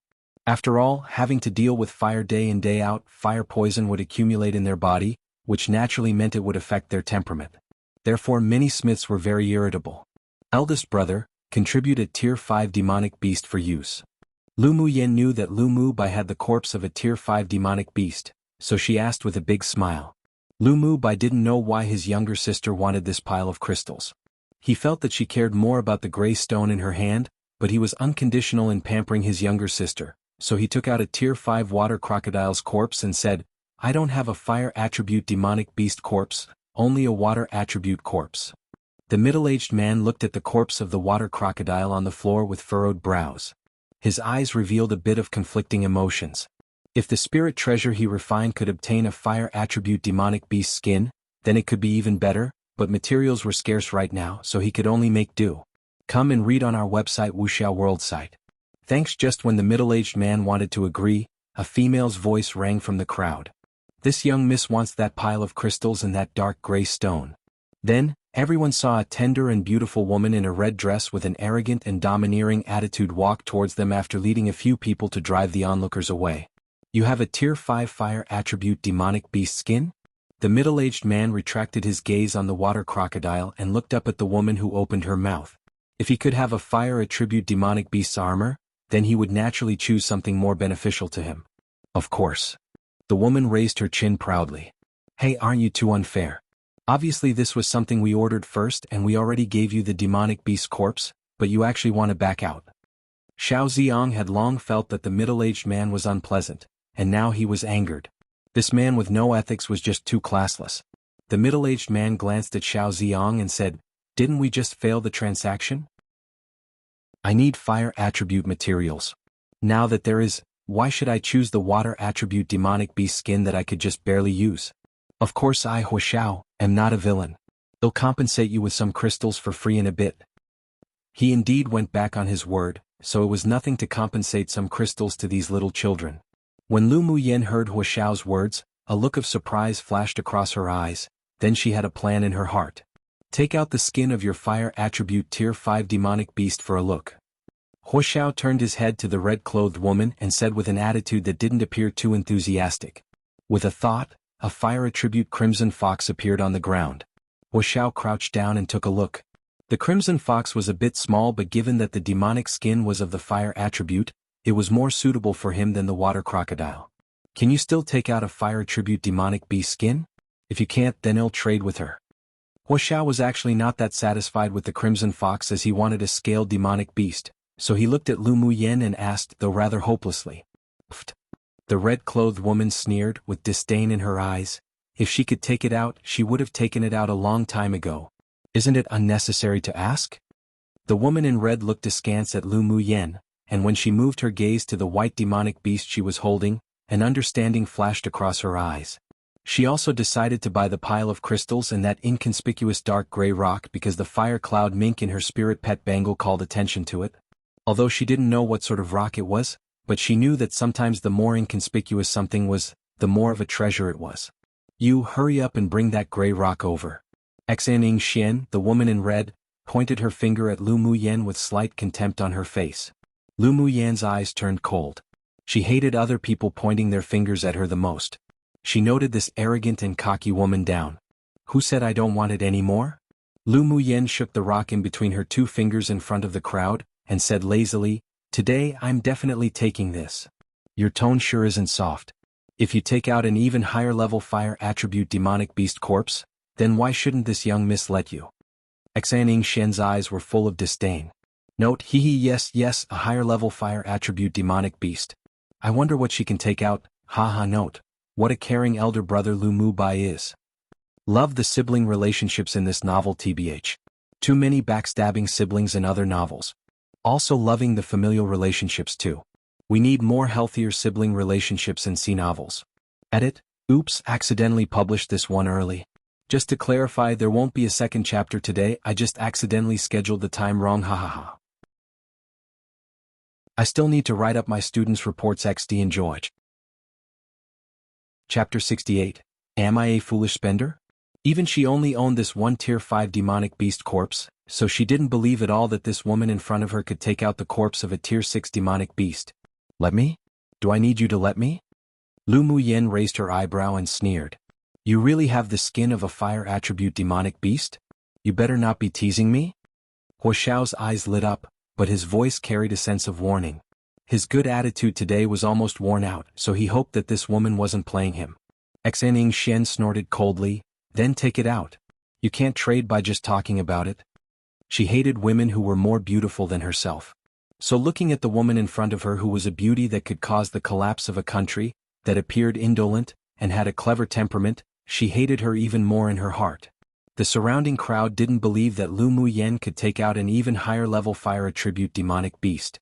After all, a tier 5 demonic beast that represented a sword spirit stage swordmaster was already difficult to kill, let alone a tier 6 demonic beast equivalent to the strength of a sword monarch. For this woman who appeared to not have a strong cultivation base, she was probably only taking nonsense and causing dispute for her personal feelings. So some people yelled in agreement, "That's right, take it out and let's see. Do you think that high-level demonic beasts are like cabbages that tray all over the street? Let's not talk about a higher-level demonic beast. I'm afraid that she couldn't even take out another tier 5 fire attribute demonic beast's corpse. That's right, she even asked her elder brother for the water crocodile just now." For a moment, the surroundings became livelier. Xianxia hugged her arms, displaying a high, arrogant posture, certain that Lu Muyen couldn't take out the skin of a fire attribute demonic beast. Lu Mu furrowed his brows and looked at Xianxia. He had already guessed her identity in his heart, but he didn't object to his younger sister going against her. As for Yunlan and the others, they only had curiosity in their hearts. Lu Muyen had given them too many surprises, and this time, they also inexplicably believed that she wasn't just talking irresponsibly. But how did she obtain a demonic beast corpse with the strength equivalent to that of a sword monarch? The Lu clan didn't have any sword monarch experts at all. Lu Muyen didn't care about the discussions occurring about her. She originally had some uses for the tier 6 flame unicorn beast corpse, but she could only give it up for the rock that Mo Yen wanted. However, taking advantage of her wasn't that easy. With a thought, she moved the corpse of the flame unicorn beast that Mingxiu had killed onto the ground, but she had already taken away its blood essence and its horn a long time ago. A pressuring fire attribute demonic beast's aura spread throughout the air. The flame unicorn beast died not long ago, so the heavy pressure of a high-level demonic beast had yet to dissipate, though it had been weakened. However, it still caused the people around them to pale with fright. What? It's actually a flame unicorn beast of peak phase tier 6 strength. Those who came to explore the glacial mountain range wouldn't be that weak, so someone in the crowd recognized the corpse of the demonic beast on the ground. A flame unicorn of peak phase tier 6 strength? No way, that's equivalent to the strength of a sword sovereign expert. My eyes aren't blurry, are they? To be able to see a tier 6 flame unicorn beast in my living years, it truly was worthwhile to come. Meanwhile, Wuxiao's eyes stared, transfixed, on the corpse of the demonic beast, his body slightly trembling. The burning desire and excitement in his eyes formed a great contrast to his coldness earlier. Come and read on our website wuxialover site. Thanks. He eagerly walked to the flame unicorn beast's corpse and squatted down. He stroked it a few times with his shaking hands, as if cherishing a prized work of art. This was the best material for refining magic tools he had come across in his entire life. Xianxia also revealed a look of disbelief. She naturally knew what sort of existence the tier 6 flame unicorn beast was. She looked at Lu Muyen, who was calm and composed, with conflict ion in her eyes. She was confused. What exactly was the origin of this woman? She was the young miss, born from the main wife, raised by the Xuan clan, one of the 10 distinguished clans in the eastern region. She had the capital to be arrogant, but she wasn't stupid. Until she knew the identity of the woman opposite her, she wouldn't do anything against her on the surface for the time being. She sure didn't want to offend a stronger force than the Xuan clan for a mysterious stone. Of course, if this woman had an average background, then she'd remember today's grievances of her taking the rock, and eventually find this woman to make her repay. Not only were the outsiders stupefied, but even Yunlan and the others were shocked. What was happening here? How could Lu Muyen possess the corpse of a flame unicorn beast equivalent to the strength of a sword sovereign? This flame unicorn beast was of a superior demonic beast species. The skin of its entire body was composed of pieces of fire attribute scales. It could be said that its defense was abnormal amongst demonic beasts, and its ability to escape was also extremely strong. Even a sword sovereign expert might not be able to kill it. The strongest person's cultivation base in Yanzhou Kingdom was only the sword sovereign ancestor of the Imperial family that had long gone into closed-door cultivation. The other distinguished clans and noble families had no sword sovereign experts, and the Lu clan behind Lu Muyen didn't even have a sword monarch expert. So how did she obtain such a super high-level demonic beast corpse? It simply didn't make sense at all. They couldn't see through Lu Muyen more and more. Luckily they all had a very good heart, Otherwise, with the way this woman was constantly stimulating them from time to time, they would be stimulated to the point they might even fall ill. Have you touched it enough? Seeing Huaxiao's appearance as if he was some inexperienced person, Lu Muyan's mouth twitched. This man was at least a smith that wasn't at that low of a level, yet now that he saw a flame unicorn beast, his eyeballs appeared as if it wanted to be glued to the demonic beast's corpse. Huaxiao swallowed, raised his head with excitement and pointed to the crystals on the table, saying, "Ill trade. You can take all of these things. They'll trade with you." Wait. Don't be so hasty yet. I didn't say that I'd use the entire flame unicorn beast's corpse to exchange for whatever this rock is. As for those crystals, it's even less worth it. Lu Muyan raised her eyebrow, took the dark gray rock, and threw it up and down in her hand casually, with a look as if saying, "It's not like I'm an idiot." All the people present didn't feel as if there was anything wrong with her attitude. Instead, this woman was truly a prodigal. With the corpse of this demonic beast, even if it were a few scales, it'd be much more valuable than that rock. They really didn't know what sort of brain circuit this girl had to actually be willing to use it to trade. What do you mean? Just tell me directly, what do you want to do? I want this demonic beast corpse. Huaxiao blocked the flame unicorn beast's corpse with half his body as if a wolf defending its food. This kind of high-level smithing material was superb.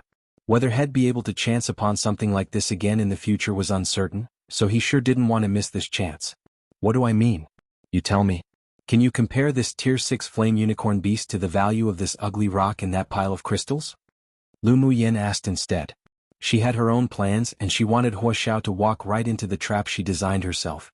Huaxiao wasn't scheming, and his temperament was relatively straightforward. So after hearing Lu Muyan's question, he nodded honestly. It's definitely incomparable. Your flame unicorn beast is more valuable. Then am I a foolish spender? This is obviously a losing trade. Will I be that dumb and give you the entire flame unicorn beast for these ugly rocks? If it were you, would you? Lu Muyan continued to ask. I want. Huaxiao shook his head and added silently in his heart, only an idiot will. But right now he sure hoped that this woman before him was an idiot. The surrounding crowd couldn't help but roll their eyes upon hearing Lu Muyan ask this question. If you're not a foolish spender, nor an idiot, then would you take out such a precious flame unicorn beast corpse to trade for a random, ugly stone? Chapter 69. Forge a feud. Lu Muyan was satisfied that Huaxiao had followed the direction her words wanted to take him. Seeing that almost all the people around them looked at her with the same "you're a fool" look, her lips rose into a meaningful smile. These people didn't know the value of the dark gray stone. If they knew, they'd find that the corpse of a flame unicorn beast couldn't be compared to it. But she definitely wasn't kind enough to explain the wonders of this stone's use.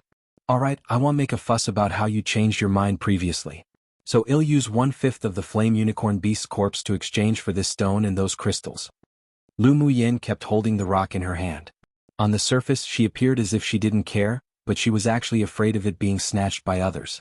1/5? That's a little too less. Huaxiao's eyes widened. After seeing an entire flame unicorn beast, how could he bear to give it up? Lu Muyan chuckled softly, smiling exceptionally radiantly. 1/5 is already a lot. 1/5 of the corpse of my flame unicorn beast is already larger than that crimson fox. Speaking of, it seems I'm the one that's suffering a loss. Of course, if you feel that you're suffering a loss, then I'm too lazy to bother with you anymore. Just go trade with that young Mississippi.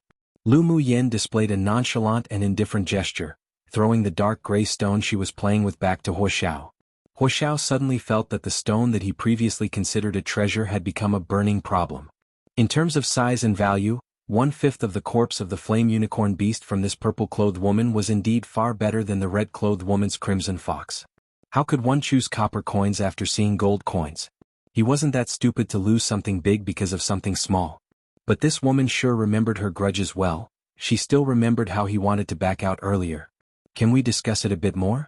You can use 1/5 of the flame unicorn beast's corpse to trade for my stone and the crystals, but I want to discuss with you about the remainder of the corpse. Huaxiao pondered deeply, then decided that he would take out all the good things he had accumulated to see if he could trade them for the entire flame unicorn beast's corpse from this woman. Lu Muyan raised an eyebrow as she stroked her chin under Huaxiao's nervous gaze, then said leisurely after a while of silence, I'm in a good mood today, so discussing with you is fine. But this isn't the place to talk. No worries, we'll go wherever you think is appropriate. Huaxiao's face brightened and said with haste and urgency. As long as she was willing to talk, then there was still a chance. Lu Muyen glanced at him with disdain, put away the flame unicorn beast on the ground, then nodded and said, "Then let's go." Huoxiao packed away all the crystals from the stall, thought a little, then stuffed the dark gray stone quickly into Lu Muyen's hands, as if afraid she would go back on her words. "This stone's counted as a deposit, you take it first. Aren't you afraid of me running away with it?" Lu Muyen concealed the smile in her eyes. Everything was under her control. "Why should I be afraid? I absolutely believe in your credibility, Mississippi." Huoxiao's unshaven face pulled a smile that he thought was very sincere. He had never done such condescending things in his life, but for the flame unicorn beast's corpse, he'd bear it. Lu Muyen took the stone slowly and nodded. "All right. I'll temporarily accept this stone since you are pleasing to the eye. I'll return it if we don't come to an agreement." The others that heard this were completely speechless. Where was this stall owner pleasing to the eye? He had such a sloppy look, with clothes stained with soil. Come and read on our website, wuxialover site. Thanks. It seemed that she wasn't only just a foolish spender, but her eyes weren't good either. "Of course, we'll agree. How could we not come to an agreement?" Huoxiao said immediately.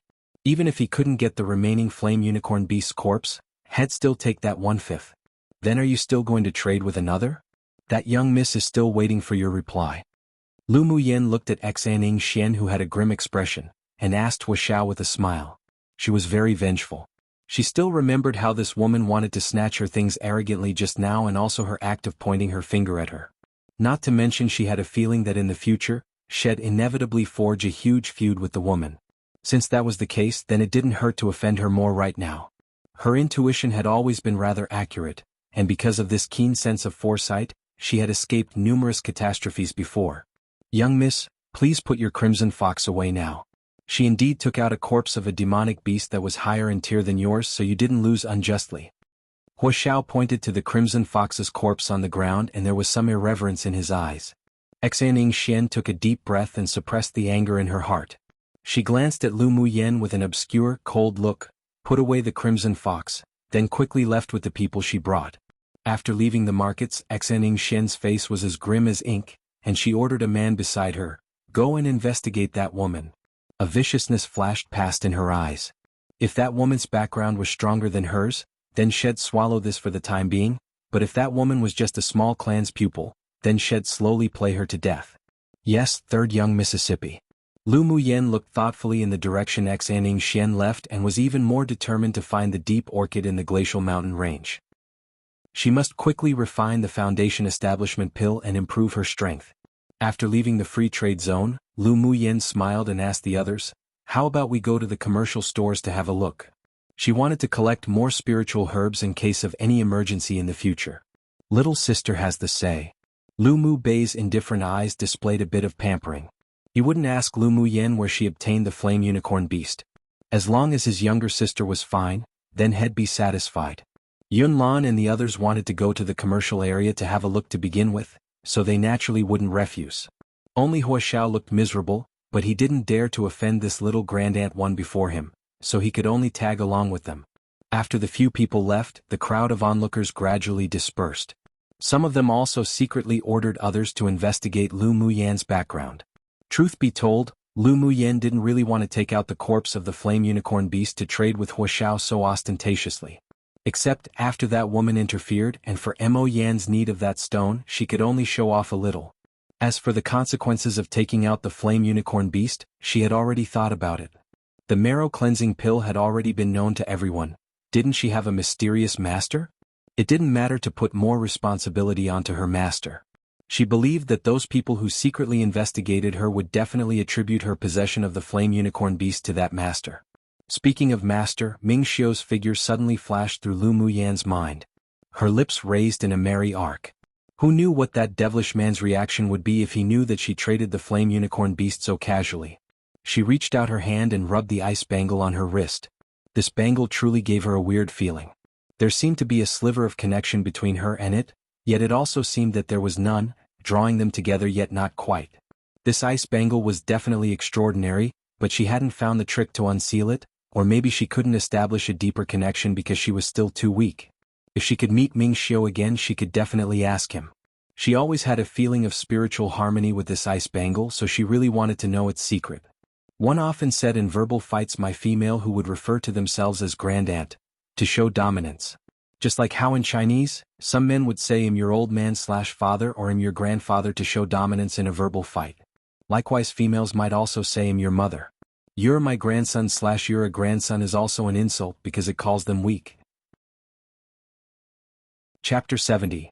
The Yi Qinghan that Yunlan spoke of. Once one saw a row of shops side by side after passing through the other path of the markets. One would see that there were still people coming and going, but there were less hawking and trading. Lu Muyen and the rest walked slowly along from the first shop. When she saw things that she wanted, even if the price wasn't considered low, she would still buy them without hesitation, which made others inwardly scream that she was too prodigal. However, remembering that she not only had the huge sum of money she obtained from auctioning off the marrow cleansing pill last time, but she also currently had a flame unicorn beast corpse with value not lower than the marrow cleansing pill, they began to feel more at ease. She indeed had the capital to be prodigal. Xiao Ziong and Yunjin exchanged looks and couldn't help but sigh with emotion. Comparing oneself to another could definitely infuriate oneself to death. Does Mu Yen know who the girl who fought with you for the stone is? Yunlan walked beside Lu Muyen and asked with worry in his voice. The moment Lu Muyen heard his tone, she guessed that he definitely knew, so she smiled indicatively and asked, I don't really know, but it seems that cousin knows? She's from one of the 10 distinguished clans of the eastern region, the Xuan clan's third young miss and the daughter of the main wife, Xianxia. Because her talents were exceptional, so she's highly valued by the Xuan clan. Yunlan paused, then added, she's arrogant and ostentatious and easily holds grudges. After you snatched what she wanted just now, I'm afraid she already ordered people to investigate your background. Arrogant and ostentatious? Lu Muyan's star-like black eyes revealed some nostalgia. The her back when she was in the spiritual world was what was considered true arrogance and ostentatious behavior. How could Xianxian's restricted arrogance compare? However, that woman definitely wasn't an idiot, so it was best to guard against her in the future. Xuan clan? Is it one of the 10 distinguished clans like maternal grandpa's Ling clan? Speaking of the Xuan clan, Lu Muyen remembered what her mother said that day. Wasn't Xuan clan one of the main clans that dropped stones on the Ling clan who had fallen into a well one and suppressed them on purpose?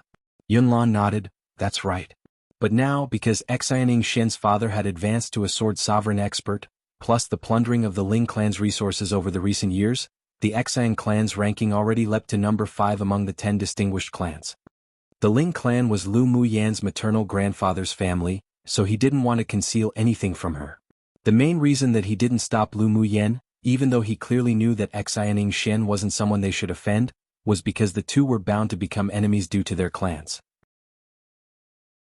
Stepping on the Ling clan to climb to the top, it must taste great. Let's just let them enjoy the satisfaction of standing on high grounds a little longer. Lu Muyan's eyes were full of coldness. Wasn't falling from a high place even worse?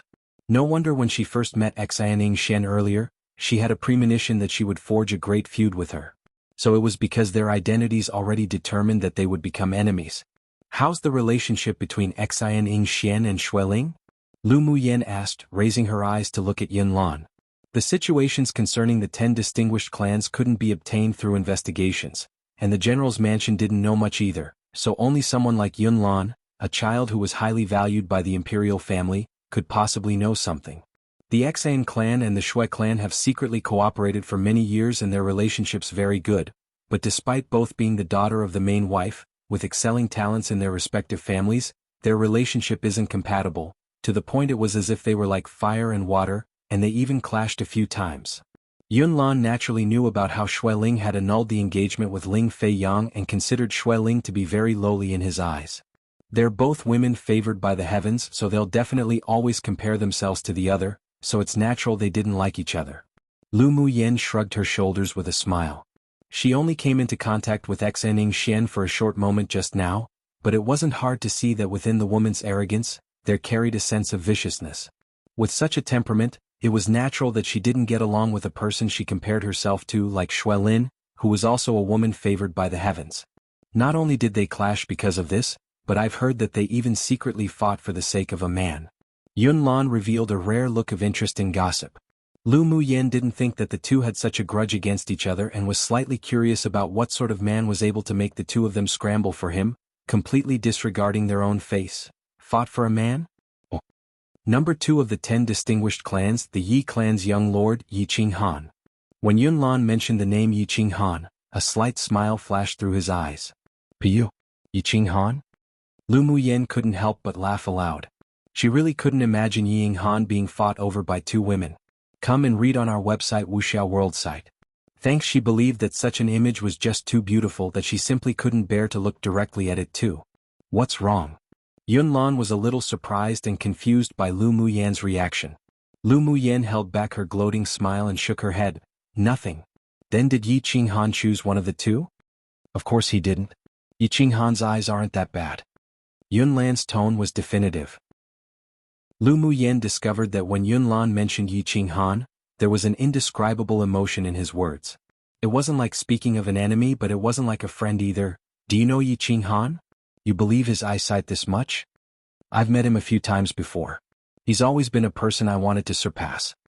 Yunlan smiled softly. He was defeated by Xuanhuan twice, and was unhappy within, but he had the determination to surpass that person.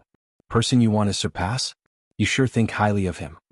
Speaking of Xuanhuan, Lu Muyen also unconsciously revealed slight warmth in her eyes. It could be considered that he was the first friend she made after coming to this world. Yunlan nodded with a smile. That's right. He's a very good virtual opponent 3. His talent is definitely stronger than your elder brother and not weaker. Hearing Yunlan think so highly of Xuanhuan, Lu Muyen nodded. Last time at the Blazing Mountain Range, she was certain Xuanhuan still concealed quite a bit of his strength. Xuanhuan definitely would participate in the competition to vie for one of the quotas between the 10 distinguished clans, so they would most likely meet in the Glacial Mountain Range. She guessed that the Xuanhuan, after taking the marrow cleansing pill, should have already broken through to the strength of a sword king. What are you 2 muttering there about? Xiao Ziyang walked over beside the 2 and said as he looked at Lu Muyen, come and see what you think about this spiritual herb? Ever since Xiao Ziyang knew that Lu Muyen was a grade 1 alchemist and had a powerful alchemist master, his attitude towards her had improved. It wasn't because of the master behind her, but it was simply because it felt as if they were like-minded people. Lu Muyen didn't dislike people like Xiao Ziyang, who was straightforward and crude as she followed him to the counter to choose a few spiritual herbs. Then they wandered around all the shops, but they didn't gain as much as they did in the free trade zone. Although Lu Muyen did manage to buy a few spiritual herbs required for some pills, but she didn't meet any previous high-level spiritual herbs.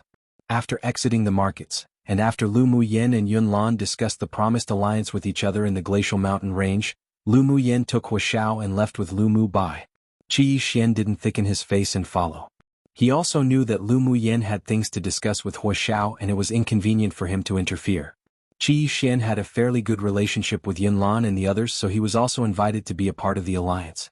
After parting ways with Lu Muyen, he went to the inn where Yun Jin and the others stayed to discuss the matter of the alliance.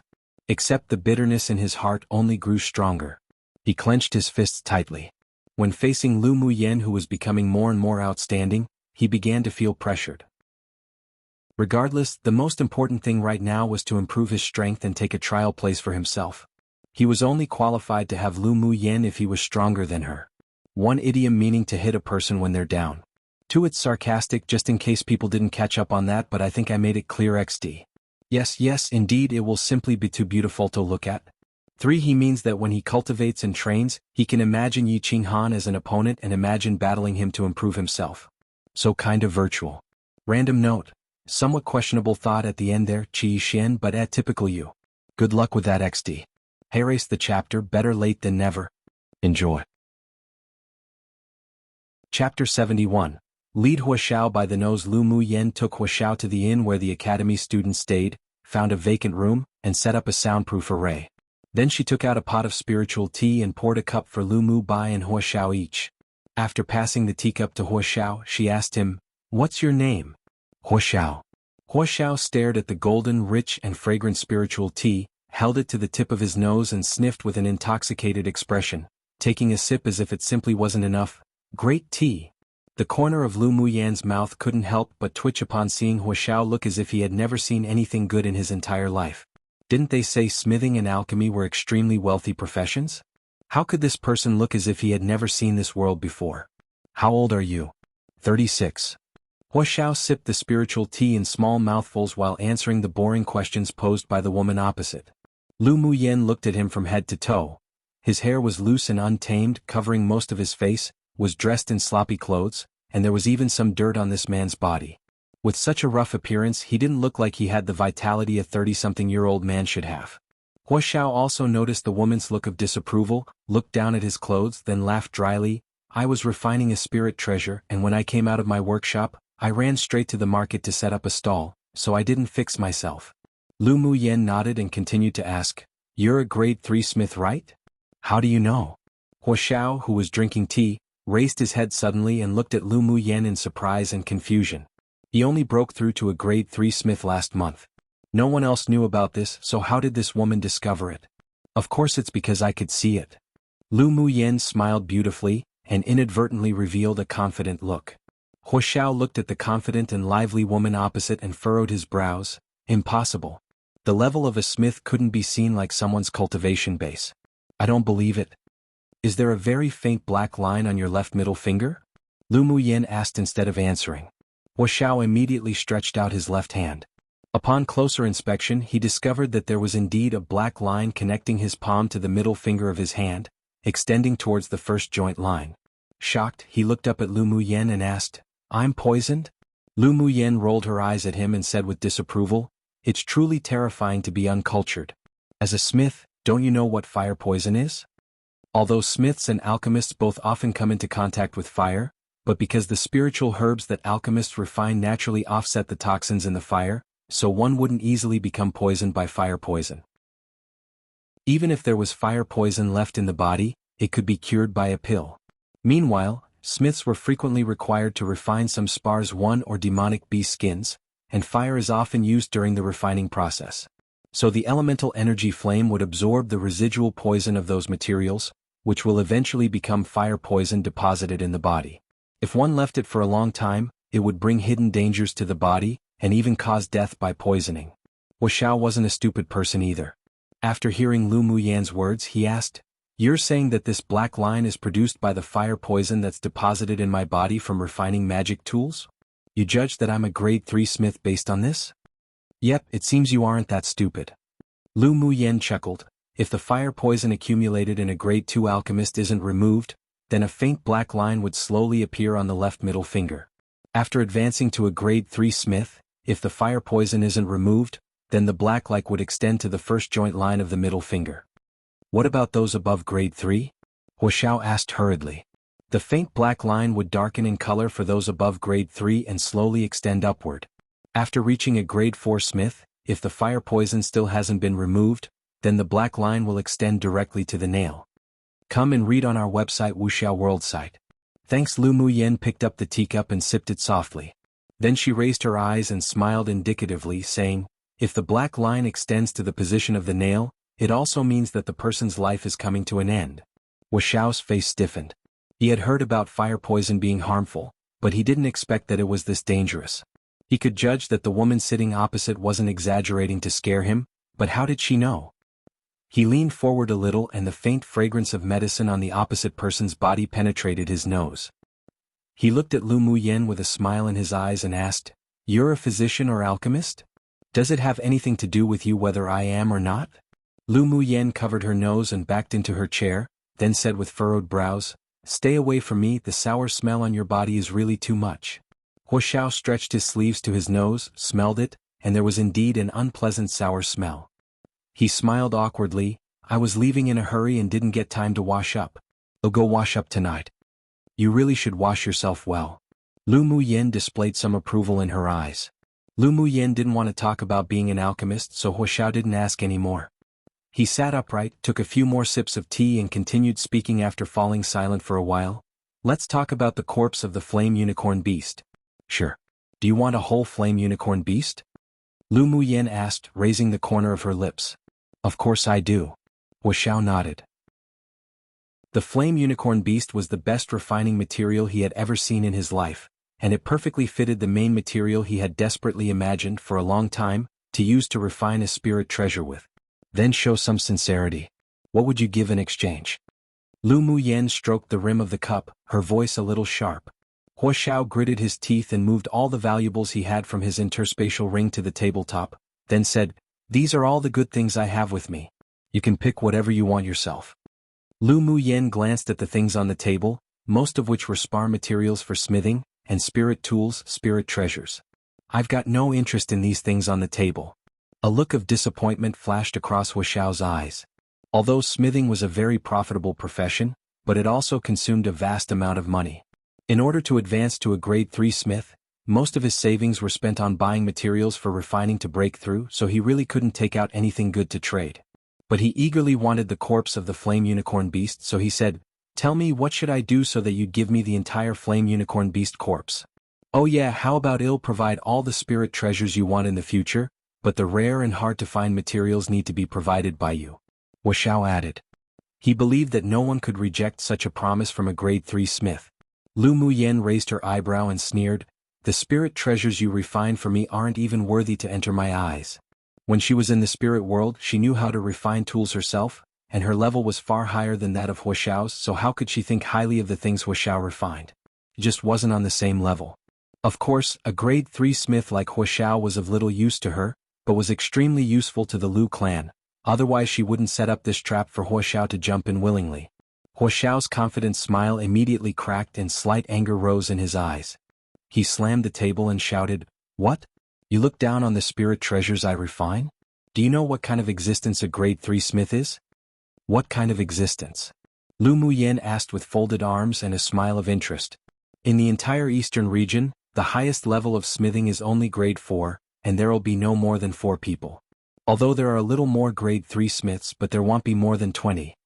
Wuxiao snorted coldly, "If I go out now and join a random kingdom, force or clan at will, they'd all worship me as a super guest. The magic tools I refine would be even more desirable than that by numerous people.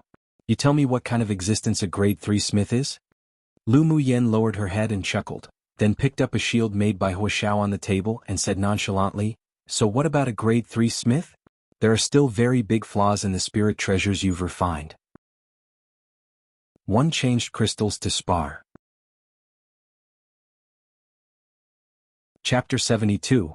Take as a master. Hearing the word flaw, Wuxiao's body froze, and he looked at Lu Muyen with a complicated look. Smiths cherished every single magic tool they refined themselves. He was obsessed with smithing, and although he had an arrogant side, he could also receive teachings with humbleness. "Can you tell what sort of flaws there are on this spirit treasure? I'll be convinced if you can tell me." Lu Muyen put away her smiles and her expression grew more serious. "You lacked a material when you were refining this shield, and the heat in several places weren't controlled that well, so this can only count as a low-level spirit treasure. You can see what materials I lacked when refining just like that?" Wuxiao looked at her incredulously. He discovered that he had belittled this woman too much before. Lu Muyen raised an eyebrow. "How difficult is that? What's missing is the profound ice jade. The biggest flaw of your shield is that it can't withstand ice attacks. If it met a high-level swordmaster who uses ice attributes very skillfully, then your shield would become a useless burden. Then the heat in several places that weren't controlled well could also be told by looking at it?" Wuxiao asked eagerly. Since he first came into contact with smithing, he mostly taught and explored this area by himself based on his excellent smithing talent, so he did indeed lack some skill in controlling the heat. While refining the spirit treasure shield, he made 3 mistakes when controlling the heat, so he really wanted to hear Lu Muyen's opinion. Lu Muyen picked up the shield and turned it to the innermost side. She pointed to a dark cyan line and said, "The overall shield body is cyan in color, but the cyan here is much darker, indicating that the firepower used during the second solidification of the shield was too strong." Then she pointed to an inconspicuous faint red light on the shield and said, "When you added the fire attribute spar and other materials to dissolve together, the firepower was slightly weaker, so the fusion here wasn't the best. Then look at this. The edges of the shield aren't smooth, indicating that your mentality wasn't relaxed enough when the shield was being formed. Because of your eagerness, the firepower was a bit high, which caused slight jaggedness on the side. That's roughly about it for the problems with the heat for this shield." Lu Muyen took this seriously and said with a tone of disapproval, "If I were you, I wouldn't refine this shield spirit treasure without the profound ice jade. Not only did you waste a lot of materials, but the quality of the shield was also lowered by 2 levels. When Lu Muyen said it so seriously, Wuxiao's previous anger dissipated, and his eyes were full of shock. He was completely stunned by her. Her tone when speaking about smithing were as if she were familiar with it. She must be a mid-high level expert. So his old face blushed. My shield was made at the time to advance to a grade 3 smith, and at the time I just couldn't find the profound ice jade, so I made do. What's the purpose of advancing? Naturally, it's to improve your smithing ability. When Lu Muyen spoke about professional matters, she unconsciously displayed a natural seriousness and self-confidence. The fundamental thing for smiths is to refine every magic tool to as close to perfection as possible with their heart. You definitely can't make do. If you do that often, then how would you be able to find the perfect opportunity to break through to an even higher level? You're not in the right mentality to begin with. With this you can't go far. Huoxiao listened carefully and discovered that Lu Muyen wasn't like a 16 or 17-year-old girl at all right now. Instead, she felt like a veteran smith, calm and leisurely. He couldn't help but be convinced by the words she said as well. Yes, that's right. I used to be too smug. Huoxiao nodded with enlightenment. Lu Muyen was right. He became a little proud and complacent ever since he broke through to a grade 2 smith. In order to advance to a grade 3 smith faster, he did give up some of the principles he used to adhere to. After being analyzed so frankly by her, he felt as if he had been struck and enlightened, but at the same time, he felt fear in hindsight. If he really continued to walk on the current path, his future achievements would peak at a grade 4 smith, which was far from his goal.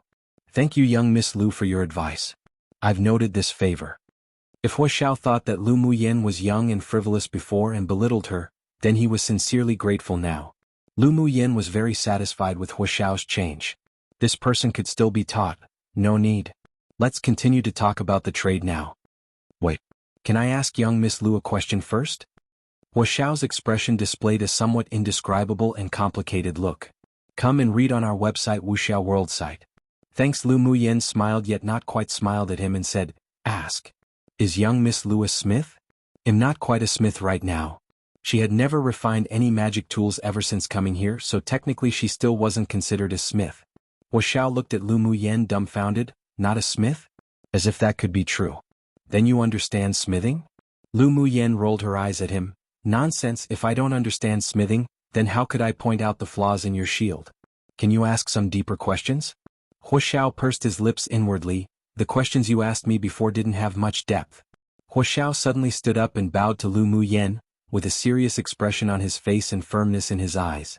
Young Miss Lu, I want you to be my master, please accept me. Huoxiao's attitude suddenly reversed, looking at Lu Muyen sincerely as if saying, if you don't accept me, I'll let you see how I die. Lu Muyen held her forehead. She truly didn't know what sort of brain circuit Huoxiao had. She just casually said some simple things and suddenly he wanted to take her as his master. Maybe I don't know as much as you, so wouldn't it be a disadvantage for you to take me as your master? Lu Muyen said, teasing. Huoxiao shook his head. From the moment you looked at the shield I refined, I found that your proficiency in smithing is better than me. Even if you aren't a smith now, but I believe that you understand more things than I do. He was obsessed with the art of smithing, even if he had almost lost his way on the path of a smith because of his arrogance and complacency. But he was a modest and studious person. This young woman completely convinced him, so he was willing to sincerely ask Lu Muyen to become his master. He could tell that she understood far more than him. Lu Muyen stroked her chin to look like she was contemplating, and then exchanged a look with Lu Mu Bai. Seeing the approval in the other's eyes, a smile of success rose on her lips. Originally, according to her plan, she only wanted to take Huoxiao under her wing and let him refine magic tools for the Lu clan. But she didn't expect Huoxiao to want to take her as his master after being taught a lesson by her. After analyzing the advantages and disadvantages, she felt that it was a waste not to accept a grade 3 smith as a disciple. In this world where teachers were highly respected, a relationship with a disciple was much more solid and reliable than a relationship with collaborators. Have you taken other people as masters? Never. Since I became a smith, I've been studying it myself. A touch of amazement flashed by Lu Muyen's eyes. It seemed that Huoxiao's talent for refining wasn't just strong. He could have such an achievement without a master, and having been self-taught, she really picked up a huge bargain. Although I know a lot of smithing methods, but I don't know how to teach you. Maybe you should change a teacher. Lu Muyen pretended to shirk. Huoxiao's eyes lit up when he heard the phrase I know a lot of smithing methods, and directly knelt down in front of Lu Muyen, saying respectfully, Master, please accept this disciple. If he could take a great person as a master, kneeling was only a small matter. Lu Muyen was taken aback by his actions and immediately dragged him up. She really didn't like others kneeling down to her. All right, I'll accept you as my disciple for the time being. Well, make it 3 years. If you want to back out afterwards, I'll allow it. Although she set a trap for Huoxiao to crawl into, but she didn't like to force others. However, she believed that after 3 years, Huoxiao would definitely be a proper, obedient disciple. All right. Huoxiao didn't expect this cunning woman to have such a considerate side, and his heart grew more sincere. He just felt that today's choice would be the wisest decision made in his entire life. The two high-fived in representation of their alliance. Huoxiao formally became Lu Muyan's disciple, and since then, embarked on a path of smithing full of oppression and exploitation, yet he felt both pain and joy in it. The Glacial Mountain Range was located in the southeast of Glacial City. The entire mountain range undulated continuously, and no matter from which angle, there was no end to it, only a piece of white. After reaching the entrance of the Glacial Mountain Range, everyone walked into the mountain range. Lu Muyan, why did you wear white clothes today? Lan Si knew that Lu Muyan usually wore all styles of light purple, so when she suddenly changed into white clothes today, it made her even more beautiful, with an elegant and refined temperament. He was secretly amazed. Lu Muyan shrugged and said, I don't want to be a living target. Didn't teacher also change your clothes to light blue? I also don't want to be a living target. Lan Si wasn't fazed by her questioning him, and an elegant smile rose on his handsome face. Exactly. Lu Muyan discovered that Lan Si was a fox that wore an elegant skin, and was also extremely bored. Along the way, from time to time, they encountered groups of mercenaries or individual adventurers in the Glacial Mountain Range. They just looked at each other and left separately. In such a dangerous place, everyone rarely spoke with unfamiliar people.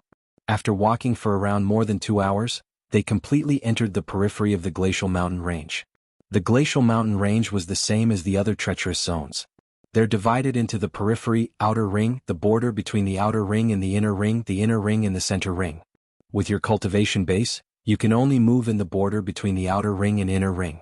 You must not go deep into the inner ring and the center ring, otherwise you'll most likely not return and be left with no corpse. Lan Si introduced the situation of the Glacial Mountain Range to everyone as they walked. The border between the outer ring and the inner ring mostly has tier 5 demonic beasts, but from time to time, there'll be higher-level demonic beasts appearing. When you encounter them, the first thing to do is run. Don't feel embarrassed by it, the most important thing is to save your life. And the inner ring of the Glacial Mountain Range is where even I don't dare go deep. That's tier 6 demonic beasts territory. The kings of the demonic beasts occupy their own areas, and if someone accidentally breaks into their territory, then their end will definitely be miserable. Lan Si wore a joking smile on his lips. Of course, if you don't believe me, you can go try it. Take responsibility for the outcome yourself though. Teacher, then which ring are we training in? The outer ring? A student couldn't help but ask. Lan Si glanced at him and smiled, saying, Do you think that's possible? The trial isn't as simple as you think, so the place where you'll participate in the trial is the border between the outer ring and the inner ring. But except for upperclassman Lu, the strongest amongst us only at peak phase sword spirit. The border between the outer ring and the inner ring is where tier 5 demonic beasts roam. If we encounter them, it'll be difficult to run. Another student said, concerned. Are you afraid of death? Lan Si suddenly asked the people present before answering. Not afraid. The 11 people said in unison, but their voices weren't the same in firmness and magnitude. Lan Si smiled meaningfully, but what he said was like a knife. Exactly. The trial isn't an ordinary experience organized by the academy. You could lose your little life at any time, so you really must be careful. You need to make keeping yourselves alive the main thing at any moment. If you emerge above the rest this time, you'll still face danger or death at any time when you participate in the tournament for hegemony. This was the path of the strong. Then Lan Si's tone switched and he put away his smile, replacing it with an unprecedented seriousness.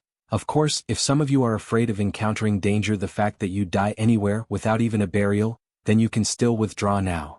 Hearing this, a few people turned pale and showed some expressions of struggles. In the end, the huge benefits behind the trial lead them to decide not to withdraw. Very well. Since you've chosen to take the risks, then show me what the academy students should look like. Don't discredit the academy. Lan Si changed from his usual gentleness to a very serious expression. Yes. Everyone promised. Come and read on our website wuxialover site. Thanks. After that, Lan Si cautioned the students about what things to pay attention to in the Glacial Mountain Range, then led them quickly in their journey. After around half a day according to the time it should be night time, but the glacial mountain range was still as bright as daylight. There wasn't any difference between day or night in the glacial mountain range, only endless days, and one had to judge the time by themselves. When everyone arrived at the foot of a low-lying snow-capped mountain, Lan Si took out a bamboo piece, placed it in his mouth and blew it. Several sweet but not too loud sounds echoed in the open mountain. Not long after, the same sound rang from halfway up the mountain. Lan Si waved his hand and led everyone up the mountain. When they reached the middle of the mountain they found that there was a huge hidden cave here. After entering the cave they found that there was a place of uniqueness. There was a stone door deep in the cave, and after entering the stone door, one could see that there was a nicely arranged hall. In the innermost side of the hall, there was another closed wooden door. There were a dozen people sitting in the hall at this time, including an elderly man with white hair and plain clothes that sat in the main seat. Lu Muyan's eyes revealed a touch of understanding.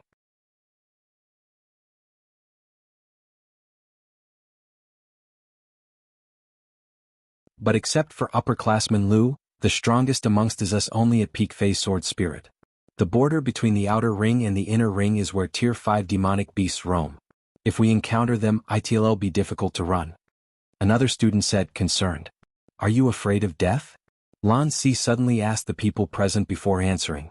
Not afraid. The 11 people said in unison, but their voices weren't the same in firmness and magnitude. Lan Si smiled meaningfully, but what he said was like a knife. Exactly. The trial isn't an ordinary experience organized by the academy. You could lose your little life at any time, so you really must be careful. You need to make keeping yourselves alive the main thing at any moment. If you emerge above the rest this time, you'll still face danger or death at any time when you participate in the tournament for hegemony. This was the path of the strong. Then Lan Si's tone switched and he put away his smile, replacing it with an unprecedented seriousness. Of course, if some of you are afraid of encountering danger, the fact that you die anywhere without even a burial, then you can still withdraw now. Hearing this, a few people turned pale and showed some expressions of struggles. In the end, the huge benefits behind the trial lead them to decide not to withdraw. Very well. Since you've chosen to take the risks, then show me what the academy students should look like. Don't discredit the academy. Lan Si changed from his usual gentleness to a very serious expression. Yes. Everyone promised. Come and read on our website wuxialover site. Thanks. After that, Lan Si cautioned the students about what things to pay attention to in the glacial mountain range, then led them quickly in their journey. After around half a day according to the time it should be night time, but the glacial mountain range was still as bright as daylight. There wasn't any difference between day or night in the glacial mountain range, only endless days, and one had to judge the time by themselves. When everyone arrived at the foot of a low-lying snow-capped mountain, Lan Si took out a bamboo piece, placed it in his mouth and blew it. Several sweet but not too loud sounds echoed in the open mountain. Not long after, the same sound rang from halfway up the mountain. Lan Si waved his hand and led everyone up the mountain. When they reached the middle of the mountain they found that there was a huge hidden cave here. After entering the cave they found that there was a place of uniqueness. There was a stone door deep in the cave, and after entering the stone door, one could see that there was a nicely arranged hall. In the innermost side of the hall, there was another closed wooden door. There were a dozen people sitting in the hall at this time, including an elderly man with white hair and plain clothes that sat in the main seat. Lu Muyan's eyes revealed a touch of understanding. This white-haired old man was Imperial teacher Yun Tsang of Yanzhou Kingdom. To get him to lead the trial, it could be seen that the trial in the glacial mountain range was highly valued by the superiors of Yanzhou Kingdom. Greetings to Imperial teacher. Lan Si and the other 3 instructors walked in front of Yun Tsang and greeted respectfully. Upon seeing this, Lu Muyan and the others also stepped forward to bow to Yun Tsang. Sit down. Yun Can pointed to more than a dozen vacant seats that had been prepared on the other side. Yes. After Lu Muyan sat down, she observed the trial team of the Imperial family and discovered that there were 12 of them. Among them were many faces she had never seen before, and their strength was far higher than the students of the Imperial Academy. Among all the people present here, her strength was the lowest at peak phase great swordmaster cultivation base. It was definitely the weakest. Of course, in terms of combat power, she believed she wouldn't lose to all those who participated in the trial. While they were observing the Imperial trial team, they were also observing them. When they saw Lu Muyan, several people hadn't seen her before, not to mention seen her battle at the Imperial Academy, all revealed some contempt and incomprehension. Imperial teacher, I never knew that in such a dangerous trial held in the glacial mountain range allowed a great swordmaster cultivation-based person to participate? A handsome man in a white brocade robe said coldly in the Imperial Academy trial team. Lu Muyen furrowed her brows lightly. As soon as she raised her head, she met the opponent's ice-cold eyes. In that person's eyes, there wasn't any contempt, not hostility, not disgust towards her, only a calmness as if he were stating facts. Yun Ziamo. This name immediately popped up in Lu Muyan's mind. He was the younger brother of the same mother as Emperor Yun Tianqin, but he was only 3 years older than Yun Lan. He and Lu Mu Bai were once considered the double pride of Yanzhou Kingdom. They were both peerless geniuses of the empire, and was the most outstanding amongst the younger generation of the empire. Yun Ziamo went out for training 5 years ago, and has never returned to the imperial capital. Presumably he came back this time for the trial quota. This man had a cold temperament and was dedicated to pursuing the pinnacle of the path of the sword. When he was 10 years old, he became famous in the eastern region, and was even comparable to the outstanding pupils of the 10 distinguished clans. Although she hadn't seen Yun Ziamo himself, but Lu Muyen concluded at a glance that this man was the one that was the person in the legends. The moment Yun Zimao's voice fell, everyone in the room cast their gazes to Lu Muyen. Lu Mu Bei's expression darkened slightly and his brows furrowed together unhappily. Just when he wanted to speak, Lu Muyen tugged his sleeve to stop him. Do you mean Lu Muyen? She won the first place in the freshman's earth class, and she obtained the place with her own abilities. Among the people sitting here, only Lu Muyen was at the great swordmaster cultivation stage. Who Yun Ziamo was referring to was evident, so Yun Tsang explained with an amicable expression. After thinking a little, he added, she defeated a middle-phase sword spirit strength student.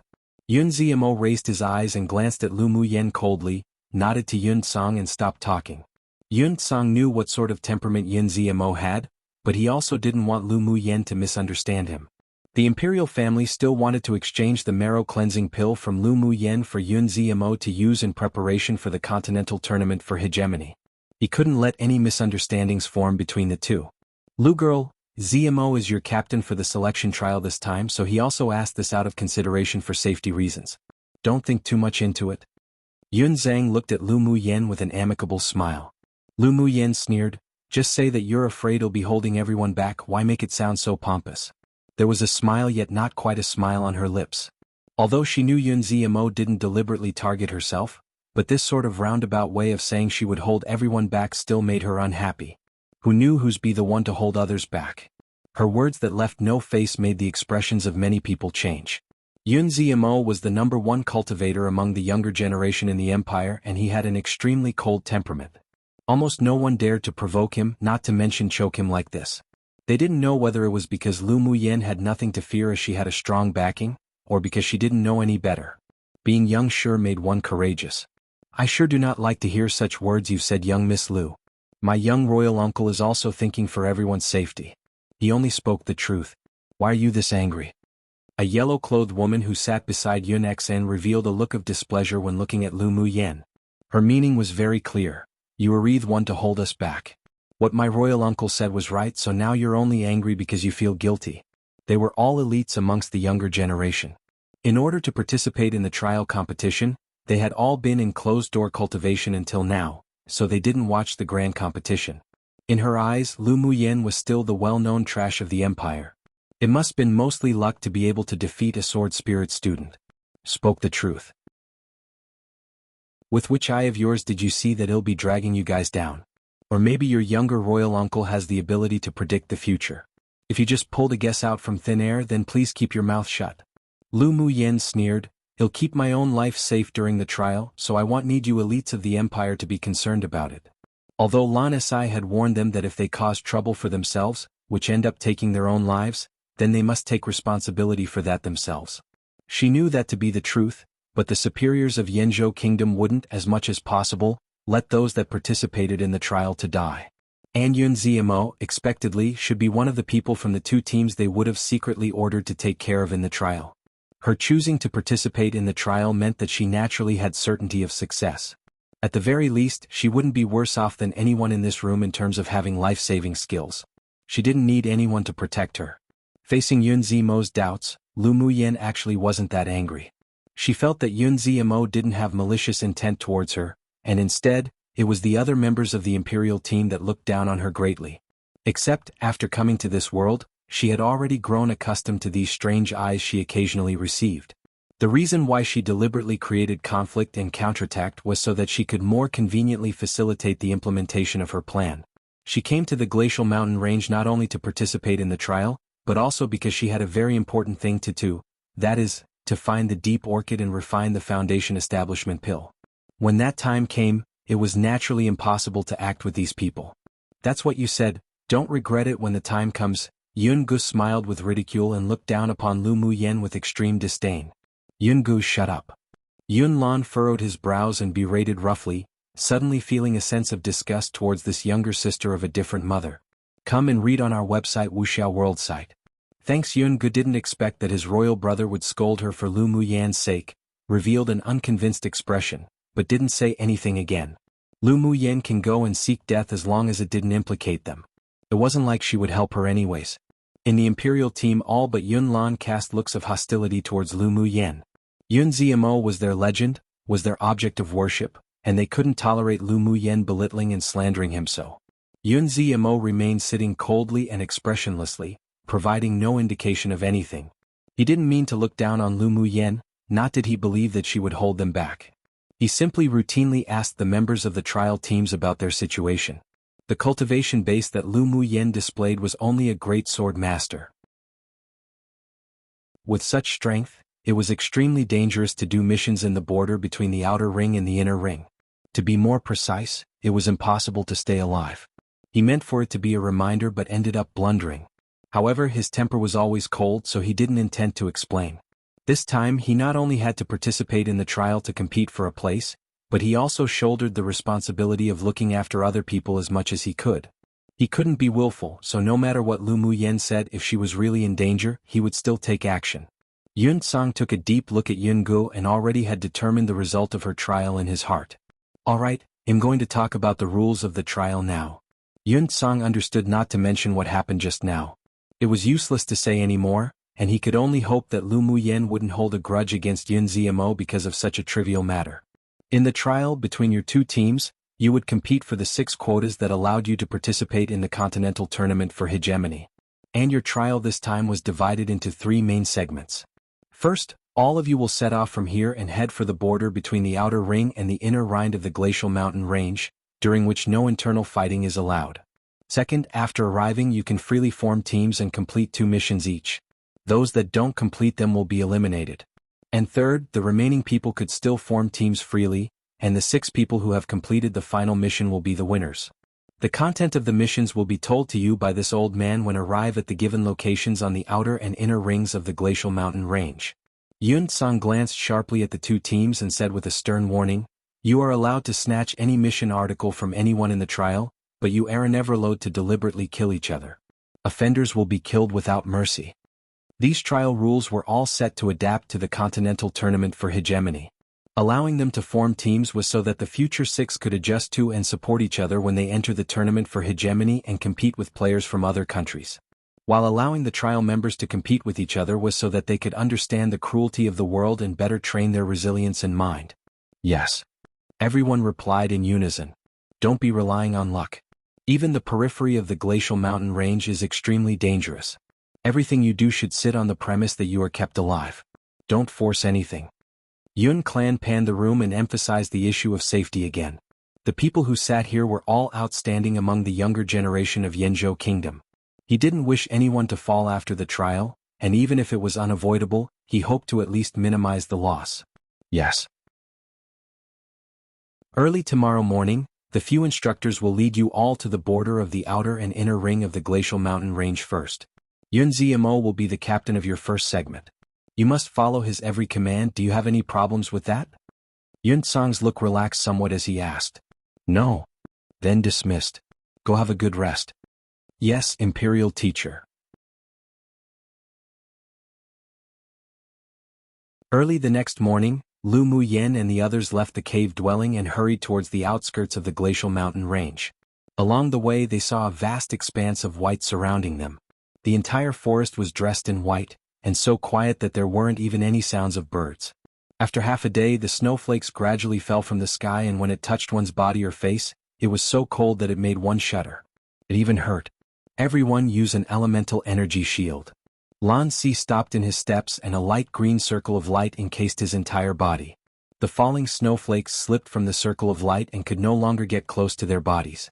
When other people saw this, they quickly mobilized the elemental energy within them, then 5 or 6 different colored elemental energy circles of light lit up, forming a scenic view within the vast snowy land. What Lu Muyen mobilized was the fire attribute elemental energy circle of light. She could comprehend all the elements of this land, but the one she was most adept in and had the deepest comprehension of was the fire elemental energy.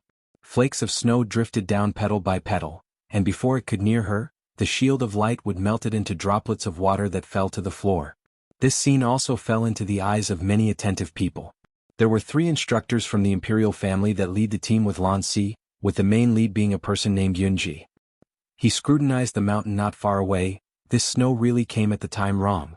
Let's go to that mountain and find a place to rest first. Lan Si and the rest nodded in agreement.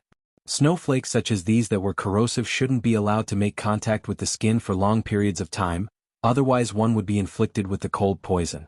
If one wanted to resist, one needed to use their elemental energy circle of light shield to protect their body. But in such a dangerous place, continuously using elemental energy within them not only meant that it would be quickly exhausted, but if one encountered a demonic beast attack, they would all be in danger. The snow fell heavier and heavier, and the energy of the elemental energy circle of light that everyone used to resist the corrosion was constantly being strengthened. Gradually, everyone's strength couldn't match their desire to protect themselves. Luckily, in the last 2 hours they finally found a big cave on a hillside. Lan Si and Yunai went in first to investigate, and after they came out they called everyone in. This cave is very deep. We went in for a long time but we still haven't reached the end. Well, rest here for now and wait for the heavy snow to recede, then continue on our way. All of you, quickly replenish your elemental energy. Lan Si's eyes were deep, without his usual gentle smile, and a rare look of gravity surfaced on his face. Yes. After walking with the elemental energy shield for so long, whether it was the students' physical strength of elemental energy, they were all depleted by a lot. Everyone sat down and began to absorb the spiritual force of heaven and earth to replenish themselves. Lan Si and the 6 other instructors left 2 of them to guard against emergencies at the front and the back and recovered their elemental energy in rotation. After sitting down, Lu Muyen raised her head and looked deeply at the cave that she could see no end to, and an ominous feeling rose in her heart without warning. She didn't sit cross-legged like the rest to enter a state and absorb spiritual force to replenish her elemental energy, but instead directly took out the candy from Lan Si and threw them into her mouth in one breath. Then she telepathically told Lu Mu Bai to also eat the candy first to replenish their elemental energy.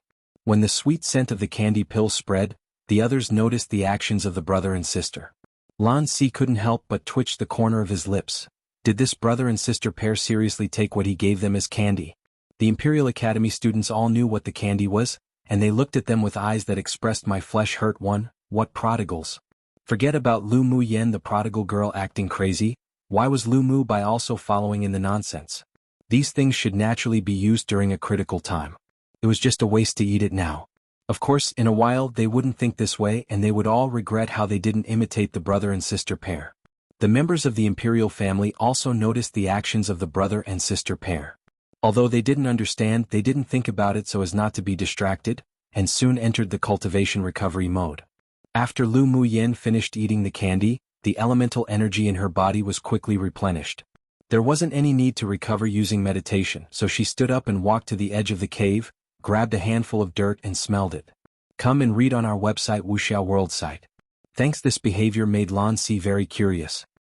He looked at Lu Mu Yen distractedly while meditating and asked, Lu Mu Yen, what are you smelling? You can't eat this kind of dirt. Lu Mu Yen rolled her eyes at Lan Si. With which eye did he see her wanting to eat this dirt? But since they were all locusts connected by one thread too, she still reminded them as if intentionally yet also unintentionally, Teacher, you didn't notice any peculiar smell in this cave? Peculiar smell? Lan Si was surprised, then sniffed around everywhere and gradually also felt that something was wrong. Lu Mu Yen, just what's the matter with you?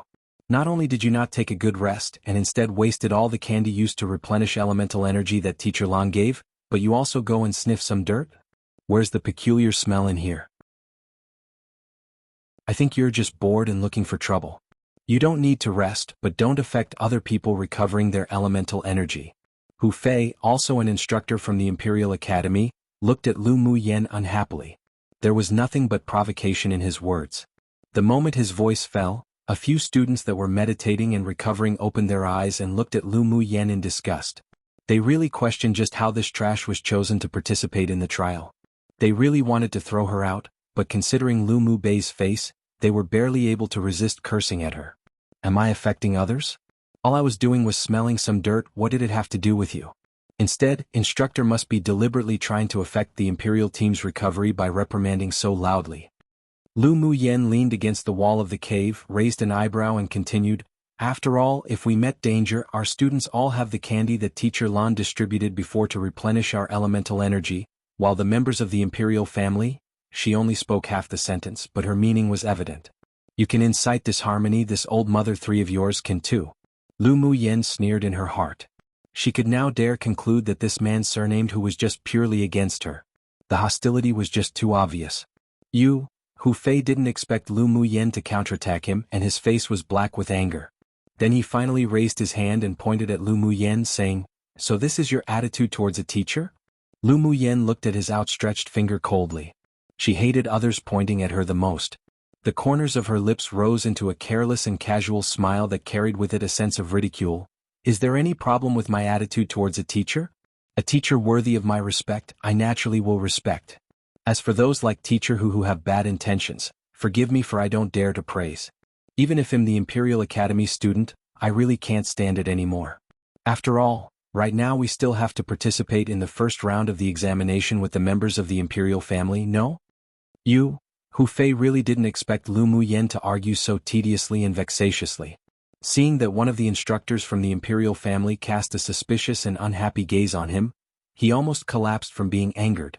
To explain wasn't a good idea, yet not to explain was also not a good idea. Enough. Is it time for a quarrel right now? Yunji was the eldest and he immediately scolded them upon seeing their quarrel intensify. Then he looked at Hu Fei with a faint dislike in his eyes. Hu Fei, why are you as an instructor, seizing onto a little girl and not letting go? She only smelled the dirt, how could it affect the recovery of the others? In fact, you being so loud just now made it appear as if it was on purpose. Yunji didn't like Hu Fei from their first encounter. This person harbored evil intentions, that was his judgment of Hu Fei. As for his feelings towards Lu Muyen, he wasn't like the rest that looked at her with colored eyes not to mention the order that the Imperial teacher gave him before coming, so he naturally was biased towards Lu Muyen. Lu Muyen glanced at Yunjin in surprise, a little curious that this person didn't actually blame her, but instead helped her. Hu Fei was so angered he almost got a crooked nose. Yunji actually humiliated him like this using his identity as one of the leaders of this team. He noted down this grudge. 1-inch case people forgot, flesh/meat, forgot which one I used previously. Hurt figuratively means that them being so wasteful and luxurious hurts them as if they were cutting off a piece of their own meat. Lol. 2 figuratively means they're in this together. No idea how that originated. 3 arrogant way of referring to oneself by females. For like wearing colored glasses. Means someone who is prejudiced, so in this case he didn't look at her in a prejudiced way like the others. Yunji's warning caused Hu Fei to temporarily shut his mouth. Lu Muyen also stopped talking but continued to walk a few steps, then squat down to scrutinize the cave wall. Even though her behavior made others feel she had a problem, there weren't any voices that questioned her anymore, and they all calmed down to recover. Lu Muyen looked at the tiny crawl marks on the cave wall and a trace of understanding and fear surfaced in her eyes. She quickly got up and walked to Lan Si's side and said, "Teacher, this cave's dangerous. Let's leave quickly." Lan Si looked up at Lu Muyen, unsure of whether to cry or laugh, and asked, "Really? Where'd you see it?" Then thought to himself, "Oh little grand, can you just be quiet for a while? Don't you see that most of the other students want to throw you out?" Pfft. Yungu snorted, opened her eyes with a look of disgust. "Lu Muyen, you don't need to exaggerate to scare just to attract Qi Yishian's attention, do you? This cave is so quiet, there's nothing strange at all, where is there any danger? If you're as afraid as a mouse, then get out and stop affecting us recovering our elemental energy. Otherwise, even if you're Lu Mu Bei's younger sister, I'll personally take care of you." As soon as Yunge's voice fell, an icy pressure spread in the cave. Lu Mu Bai stood up and walked beside Lu Mu Yen. There was a chill in his eyes that looked at Yun Gu, and his voice was cold and oppressive. Say that again. Yun Gu was an advanced phase sword spirit, so at this time, beneath Lu Mu Bai's pressure, she felt her heart tremble. She gritted her teeth and glared at Lu Mu Bai, saying stubbornly, "It's your younger sister that's looking for a sense of existence. You being partial towards her is only hurting her, not helping her." "I'm right." The coldness in Lu Mu Bai's eyes gradually deepened. He narrowed his eyes slightly and a killing intent was inadvertently revealed, which caused Yun Gu to feel a sense of fear in her heart for no reason. Suddenly a domineering golden light flashed by. Jianghu stood in front of Yun Gu and temporarily resolved the murderous pressure. He toughened his skin and said with a smile, "Mu Bai, Yun Gu doesn't have any malicious intent either, so there's no need for you to argue with a little girl like her." But he scolded Lu Mu Yen in his heart. This woman really was a troublemaker. She could cause a fight wherever she went. Of course, Jianghu was also very angry at his betrothed Yun Gu. If it weren't because if she got into trouble he would too, he didn't want to step out and face Lu Mu Bai. At this time, all those that were meditating couldn't continue to concentrate on recovering either, and most people cast unhappy gazes at Lu Mu Yen. This woman really was someone that held them back. Lu Mu Bai glanced at Jianghu lightly and spit out a word coldly, "Move." Jianghu's anger only grew. He was cautious of Lu Mu Bai, but it didn't mean he was afraid of him, so he stood up straight and said, "If you want to go over, then pass me first." A coldness condensed on Lu Mu Bai's gentle and handsome face. When he was about to move, Lu Mu Yen suddenly grabbed his arm from behind and took a step back. He looked at her in confusion. Lu Mu Yan's gaze was transfixed on the endless cave, sighed and said, "It's coming." No one understood her behavior, let alone what she meant by "it's coming." "Quickly step back, be careful." Lan Si shouted suddenly, stretched out both his hands and sucked hard. The two students who were sitting near the side of the cave was grabbed by him. Immediately, everyone could only hear countless hiss sounds resounding in the cave, making people's scalp numb. But before anyone could react, they saw countless small blue serpents that were as thick as one's arm slither out of the endless cave and towards them swiftly. "Ice-krite serpents, it's the ice-krite serpent!" Someone in the group of students suddenly exclaimed. The others all took out their own magic tools and held them in their hands with seriousness. Ice-krite serpents were social demonic beasts. The moment it appeared it would be in the hundreds to thousands, and there could even be a high-level ice-krite serpent king. They didn't expect that after only just stepping foot in the glacial mountain range's peripheral, they'd encounter this kind of trouble. Come and read on our website wuxialover site. Thanks, calm down. This is also a test for everyone. Yun Ji said with furrowed his brows as he looked at the chaotic crowd. Currently, Lu Mu Yan's eyes weren't on the ice-krite serpents that were slithering towards them, but instead continued to stare at the depths of the cave with emotions that others couldn't understand. Lu Mu Yen squinted at Mo Yen on her shoulder and twitched the corners of her mouth. "You want me to go kill the Tier 5 ice-krite serpent king in the cave?" A determination to win flashed across Mo Yan's eyes and he telepathically replied, "Its demonic beast crystal core is useful to me. Do you think that with my current cultivation base I can pass through tens of thousands of ice-krite serpents ranging from Tier 2 to Tier 4, and rush in alone to kill the ice-krite serpent king for you?" Lu Mu Yen rolled her eyes. "You must still be asleep. Don't you have a kind of powder that can paralyze demonic beasts for a short period of time? It should be easy to deal with these little serpents, right? It'll help you after we rush in." Mo Yan's voice carried with it a sense of certainty. Lu Mu Yen took a breath. This damn spirit pet. Just who was the master? But towards Mo Yan's proposal she felt a little tempted. But let these people suffer a bit before we take action. Perfect to help us share some burdens. Mo Yen sneered. He definitely hadn't forgotten how these people belittled Lu Mu Yen just now. The master he had temporarily recognized wasn't someone anyone could bully. Lu Mu Yen nodded in agreement. The reason why she was too lazy to argue with Yun Gu just now was because she had discovered that the serpents at the depths of this cave had awakened because of their aura. Now she'll just let these elites of the empire to have a taste of the ice-krite serpents first. She wasn't a bad person nor a villain, but she definitely wasn't a good person either. It was only acceptable to punish them a little. Besides, with her current cultivation base, it was indeed difficult for her, even if she wanted to deal with all the ice-krite serpents. Lan Si held a thin, translucent green sword and swung a few times at the serpents that had crawled over. Several aggressive sword auras with dense pressure swept towards them. The hundreds of ice-krite serpents in the front 2 rows were chopped into numerous pieces. Yunziamo also commanded the others to kill the ice-krite serpents that approached them. Right now, everyone just wanted to get out of the cave as soon as possible, but no one thought that before they could even approach the exit, the same hiss sound sounded. No one knew from where another group of ice-krite serpents slithered out and blocked the exit completely. Lan Si waved the long sword in his hand and recalled Lu Muyan's unusual state after entering the cave. So it seemed that she used the fastest way to restore her elemental energy because she felt danger. When he remembered her act of smelling the dirt, he couldn't help but sigh within that Lu Muyan's nose was just so good. He looked around at the serpents that circled them in all directions and couldn't help but ask, Lu Muyan, what do you think we should do?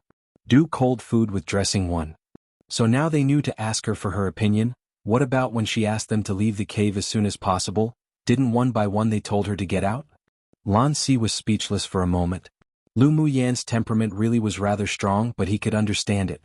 The moment she mentioned that something smelled weird, he felt that something was wrong in this cave too. When she asked to leave, he was confused and was about to ask for the reason, but who knew that it would be interrupted by Hu Fei and Yun Go. In fact, he was also rather wronged. He really didn't doubt Lu Muyan was acting foolishly. At this time, many people also remembered what occurred before. Although they still wondered why Lu Muyan knew that there were dangers hidden in this cave, but more people were blaming Hu Fei and Yun Go for being meddlesome. If they hadn't stepped out and delayed time, then they wouldn't be besieged by this huge number of serpents right now. Okay, I tried ha. In Chinese, there's a common way to answer someone when they ask, what should we do? Zhenmi Ban. If you want to answer in a non-serious way, bickering way, and or a sarcastic way, you'd answer with something along the lines of dress cold food with sauce, Liang Ban, especially if you don't know the answer to the question to begin with. Is probably used because Ban and Ban sound exactly the same, just spelled differently and mean different things, so they chose that commonality and someone I guess just randomly used that word one day and it was made popular. It makes no sense, but that's the point I guess. There is one more meaning behind it though, to ignore the situation/problem. Which actually makes the word rather suiting because it means cold. And I guess it's also like saying to give the situation/problem the cold shoulder. Could also be used to describe desolation, disappointment, heart sinking, etc. Take with that information what you will, ha ha ha. That's just my understanding based on years of hearing and reading that word and a brief Baidu search with Chinese answers while translating XD. Oops, sorry for being a few minutes late. That's on me and my poor time management skills. Chapter 78. Battle the Ice-Krite Serpent King. Hiss hiss. The entire cave was surrounded by a huge amount of ice-krite serpents that flicked their forked tongues.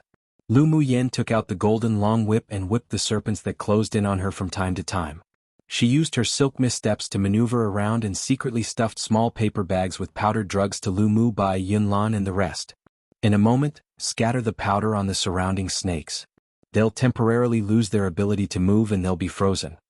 Seeing the countless casualties among the serpents on the ground, she telepathically spoke to them in secret. The people were surprised after receiving her telepathic words, but they held the powder she gave them tightly in their hands and prepared to move at the right moment. Elder brother, in going into the cave for a while, help cover for me. Lu Muyan moved beside Lu Mu Bai and telepathically told him. Lu Mu Bai swung his sword to kill the serpents that attacked while furrowing his brows and said disapprovingly, "What are you doing going deeper in? It's dangerous down there. Or I'll go with you." Elder brother, I'm well aware of the situation. Just help cover for me, you'll be back soon. Lu Muyan's eyes were firm. She couldn't always rely on others when encountering difficulties, not to mention she had a way to deal with the Serpent King. Lu Mu Bai felt uneasy, but he also understood the nature of his younger sister. No one could stop what she set her mind on doing. After swinging his sword to clear out a portion of the obstacles, he said, "Go, but you must be careful. If you're not out in an hour, then I'll go in to look for you." "All right." After receiving Lu Mu Bei's approval, Lu Muyan tapped her foot and moved towards the inside of the cave quietly when others weren't paying attention. Under Mo Yan's deliberate release of pressure, the low-level ice-krite serpents gave way, and in only moments she had arrived deeper into the cave. And her action also fell in the eyes of Lan Si and Yun Ziamo, but the two didn't stop her nor say anything about it. After taking a silent look, they retrieved their gaze and continued to kill the overwhelming serpents. The cave was completely dark and the walls were slippery. After she left the crowd completely, she took out a night luminous pearl from her interspatial ring, which instantly illuminated 10 meters of her surroundings. She walked forward cautiously as Mo Yen stood on her shoulder, directing her into a long narrow passage. The ice-krite serpent king's at the end of the passage.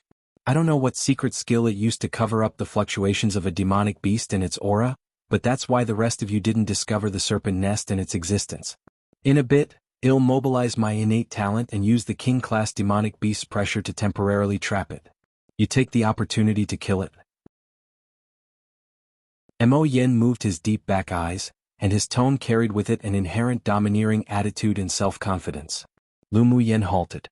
She mobilized the spiritual energy within her, bit her right index finger until it bled, and flicked towards the void. 4 drops of blood rose in the sky, then she stretched out her hand to draw 4 talisman incantations with dense spiritual energy in the void. Only then did she carefully leapt into the cave. As soon as she felt her feet land on the ground by the cave, a sudden extremely cold icicle shot straight towards her. Lu Mu Yen was vigilant throughout, so the moment she landed, she quickly utilized her silk mist steps to maneuver around. The chilling icicle just shot past her shoulder and embedded into the wall behind her, smashing out a hole. She moved a few steps again and stood on a relatively safe high rock. When she raised her eyes, she met a pair of cold serpent eyes. The huge body of the serpent opposite her was coiled on a huge ice pillar. Its whole body was icy blue, and its scales glowed with chillingly light. It flicked its forked tongue and stared at Mo Yen on Lu Mu Yan's shoulder greedily. Seeing the ice-krite serpent king stare at Mo Yen as if watching its prey, Lu Mu Yen raised an eyebrow, smiled and said, Mo Yen, it's treating you as if you're dinner. There was no shortage of gloating in her tone.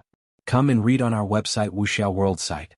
Thanks. Mo Yen glanced at the woman that was smiling like a flower, turned his head and snorted coldly, is something like that guy worthy? Hiss hiss. Hearing the open conversation between the one human and one beast, the ice-krite serpent king raised its head and hissed, completely angered. It discovered that a group of humans had arrived in its territory earlier, so it decided that when the time was right, it would release all the serpents to attack. It initially wanted to wait for the humans to be bitten to death before going out and swallowing it into its stomach to refine them, but it didn't expect that there would be a weak human who would break in first. The most important thing was that on the shoulder of this weak person, there was a mysterious demonic beast that resembled a fire cloud mink. Yet it made it feel as if its energy and blood inflated, and a thirst for it was birthed spontaneously. There was a voice in its heart that kept telling it that as long as it swallowed and refined the little white beast opposite, it would be able to break through to a tier 6 demonic beast. That extreme desire caused the ice-krite serpent to hiss a few times, opened its mouth and spat out dozens of ice arrows that contained dual elemental attributes towards Lu Mu Yen. It wanted to kill the one human and one beast before it and devour them. Lu Mu Yen darted away and maneuvered around the ice cave ceaselessly.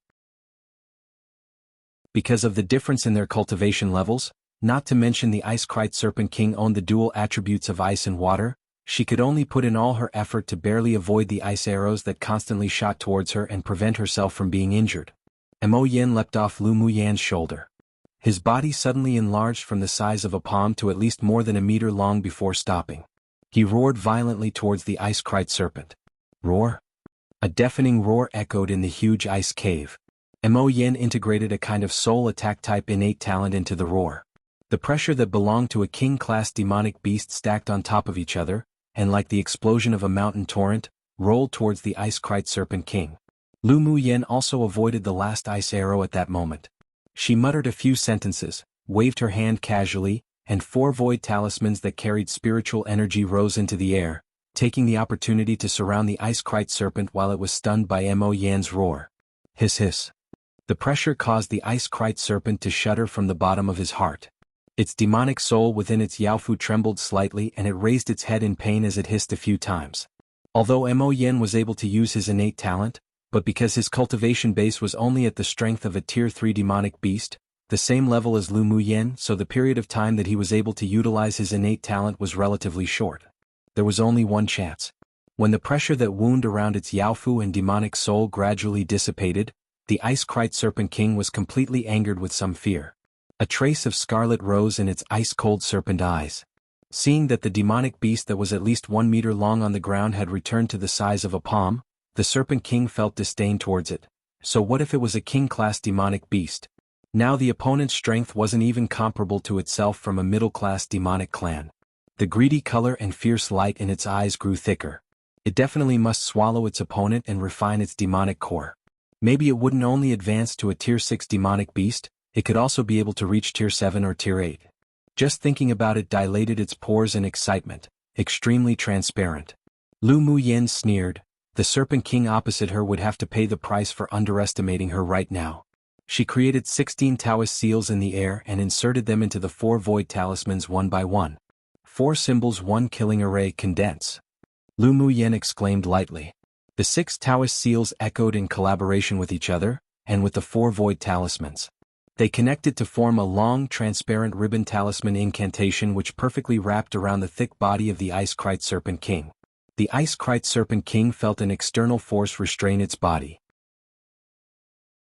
With a look, he discovered it was that weak human woman that was causing trouble.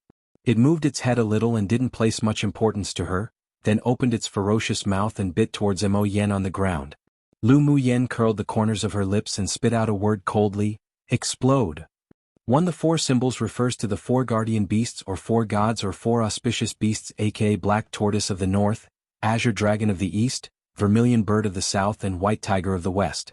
Also aka Genbu, Sairyu, Suzaku and Byako. Chapter 79, Kill, Explode. Lu Muyen's cold voice fell and one of the characters on the ribbon-like talisman incantation that wound around the Ice-Krite Serpent King leapt out and transformed into a transparent cyan dragon with dense spiritual energy that whistled out and plunged directly into the Ice-Krite Serpent King's heart. The huge mouth of the Ice-Krite Serpent King halted above Mo Yan's head and its eyes instantly turned bloodshot. Suddenly, its body limped and it collapsed onto the ice-cold floor heavily. It curled into a ball as if it was in extreme pain. But it wasn't over. If one listened carefully, there was actually a muffled sound that resounded from within the Ice-Krite Serpent's body, like firecrackers that had been lit. Hiss hiss. The Ice-Krite Serpent King moved in pain and hovered above the giant ice pillar, hitting the icicle continuously from head to tail. Its internal organs were slowly being corroded by the spiritual energy talisman dragon, which then exploded in its body. Its strong impacts and struggles made the originally stable cave be on the verge of collapse as pieces of ice and rock fell. Lu Muyen narrowed her eyes, stretched out 2 fingers and drew in the air again. A flash of white spiritual energy once again penetrated into the body of the Ice-Krite Serpent's body, then it finally fell heavily from the giant pillar and hit the ground again. When the dragon talisman burrowed itself into the Yaofu of the Ice-Krite Serpent King and tore the serpent's demonic soul out from its body, the Ice-Krite Serpent King's body completely stopped struggling and it laid quietly on the ground without a single breath left in it. Lu Muyen waved her hand and the half-Siyuan long one transparent talisman dragon cheerfully flew over, holding the Ice-Krite Serpent King's demonic soul, and landed on her hand. She smiled softly, then the talisman dragon disappeared into her body, while the demonic soul was trapped within a new spiritual talisman that she drew. This is useful to you? Lu Muyen threw the transparent ball that imprisoned the Ice-Krite Serpent King's demonic soul to Mo Yen. Mo Yen opened his mouth and swallowed the demonic soul of the Ice-Krite Serpent. The spiritual talisman drawn by Lu Muyen was also broken in his mouth. Lu Muyen took a few steps forward and nodded with satisfaction as she looked at the intact Ice-Krite Serpent King corpse. It would be more appropriate for this corpse to be taken back to Huoxiao to be refined into a few magic tools that shed gift to her family. Although the corpse of the flame unicorn beast was tier 6, but no one except her in the Lu clan had comprehended the fire elemental energy attribute, so the magic tools refined from the flame unicorn beast's scales weren't suitable for them. She took out a dagger from her interspatial ring and directly inserted it into the Ice-Krite Serpent's head. Then she channeled her elemental energy to crack it open, and with a grab 2 blue crystal cores, 1 deep, 1 light, landed in her hand. Who expected that the talent of the Ice-Krite Serpent King wasn't that bad? It actually condensed 2 crystal cores of different attributes. Luckily it only recently advanced to tier 5 demonic beast, otherwise we would have to use some of our trump cards to kill it today. Lu Muyen played with the crystal core in her hand and raised an eyebrow at Mo Yen. Mo Yen didn't even glance at the corpse on the ground and jumped directly onto Lu Muyen's shoulder. His voice was cold as usual. You still have some trump cards? He also went to watch the Academy's grand competition that Lu Muyen participated in last time. Her strength was unexpected, and her combat power was extraordinary. It truly did give him a little surprise that day. But he didn't expect that he still underestimated this woman. Today he hadn't even seen the methods that Lu Muyen used to kill the Ice-Krite Serpent King before, even when he was at the peak of his strength. With such methods, it would even make him cautious and fearful if they weren't in a contractual relationship. But when he was already shocked by it, Lu Muyen actually told him that she still had more trump cards. It truly overthrew all that he knew. Come and read on our website wuxialover site. Thanks Lu Muyen's neat and clean combat mode, and how her proficiency wasn't even inferior to when he was at his peak. Was this really a clan's trash? How could a great swordmaster cultivation-based woman understand so much? Why does a 16-year-old young woman have such rich combat experience and methods? She was like a cloud of mist, and every bit that she displayed wasn't her true self, as if she was looming within layers upon layers of thin veils, making people want to explore and understand even deeper. Lu Muyen utilized her mental energy and put the entire corpse of the Ice-Krite Serpent King into her interspatial ring. She stretched out her hand to poke Mo Yan's back and chuckled softly, saying, "This glacial mountain range is very dangerous, maybe you'll see my trump card soon." Mo Yan's eyes that were as deep and boundless as the sea fluctuated like a whirlpool. Although between him and Lu Muyen, they were under the contract of equals, but their mutual understanding and trust had not yet reached the point where they'd rely on and support each other entirely. He stopped inquiring, just stared down at the 2 crystal cores in Lu Muyen's hand and said, "Give me the 2 crystal cores for refining." "You want to refine it directly?" Lu Muyen glanced around the serpent cave as if looking for something. "How can I absorb it without refining it directly? As long as I refine these 2 crystal cores, plus the demonic soul I just swallowed, he'll soon be able to break through to tier 5 strength. When I have time, I'll use these crystal cores to refine a cauldron of pills for you. The effect's much better than refining it directly." "Sure." Mo Yen was still quite convinced by Lu Muyen's alchemy skills. Seeing that Lu Muyen still wasn't leaving, he looked towards the corner of the cave and asked incomprehensibly, "What are you looking for?" "Of course I'm looking for the treasure collected by the Ice-Krite Serpent King. It's been in this glacial mountain range for so many years, it's impossible for it to not have collected the spiritual herbs and spiritual items here." Lu Muyen used the whip to remove an ice stone as she explained to Mo Yen. Mo Yen couldn't help but twitch the corner of his eyes. This woman really didn't let go of anything. Then he said jokingly, "I'm the best at finding spiritual herbs and spiritual items." When Lu Muyen saw that there was nothing under the removed ice stone, she was a little disappointed, but then she suddenly heard Mo Yan's words and couldn't help but knock her head lightly with her knuckle. "That's right. How could I have forgotten you still have that talent?" Seeing Mo Yen lying aloofly on her shoulder, she grabbed him and tossed him out. "Don't just know how to enjoy and not do work, go find the treasure." Mo Yen turned his head and headed towards the left side of the cave in a bad mood. He had lived for so long and no one had dared to toss him. Lu Muyen really was the first person. But he didn't dislike such actions, and even a sense of the desire to coddle someone, that had never appeared before, rose in his heart. He really was being infected by this black-bellied woman. A spirit devourer's sensitivity to spiritual herbs were hundreds of times stronger than Firecloud Mink's. He only casually sniffed around and already confirmed the location of the Ice-Krite Serpent's treasure. He stood atop an ice stone that wasn't quite large nor small and said, "The things are placed beneath this ice stone, come get it yourself." Lu Muyen's eyes lit up and her stunning little face displayed a gleeful smile. After Mo Yen leapt onto her shoulder again, she waved her whip and smashed the ice stone in half. Sure enough, beneath the stone she discovered a large hole. She raised the corners of her lips, plunged the whip into the hole skillfully, and with a tug, the treasures that the Ice-Krite Serpent King had prized over the years all entered her interspatial ring. However, due to the time constraints, she didn't investigate it immediately, but instead used her silk mist steps and leapt towards the entrance. After exiting the cave's entrance, she also used her elemental energy to strike down the ice mountain's loose gravel to seal the entrance. After completing all this, she swiftly headed towards the trial teams. Now that the Ice-Krite Serpent King was dead, the commands that controlled the group of serpents would also disappear. With the serpents having no leader, after her eldest brother and the rest used the powder she gave, she believed that the battle above them would almost be over too. She had to return among them before the battle was over.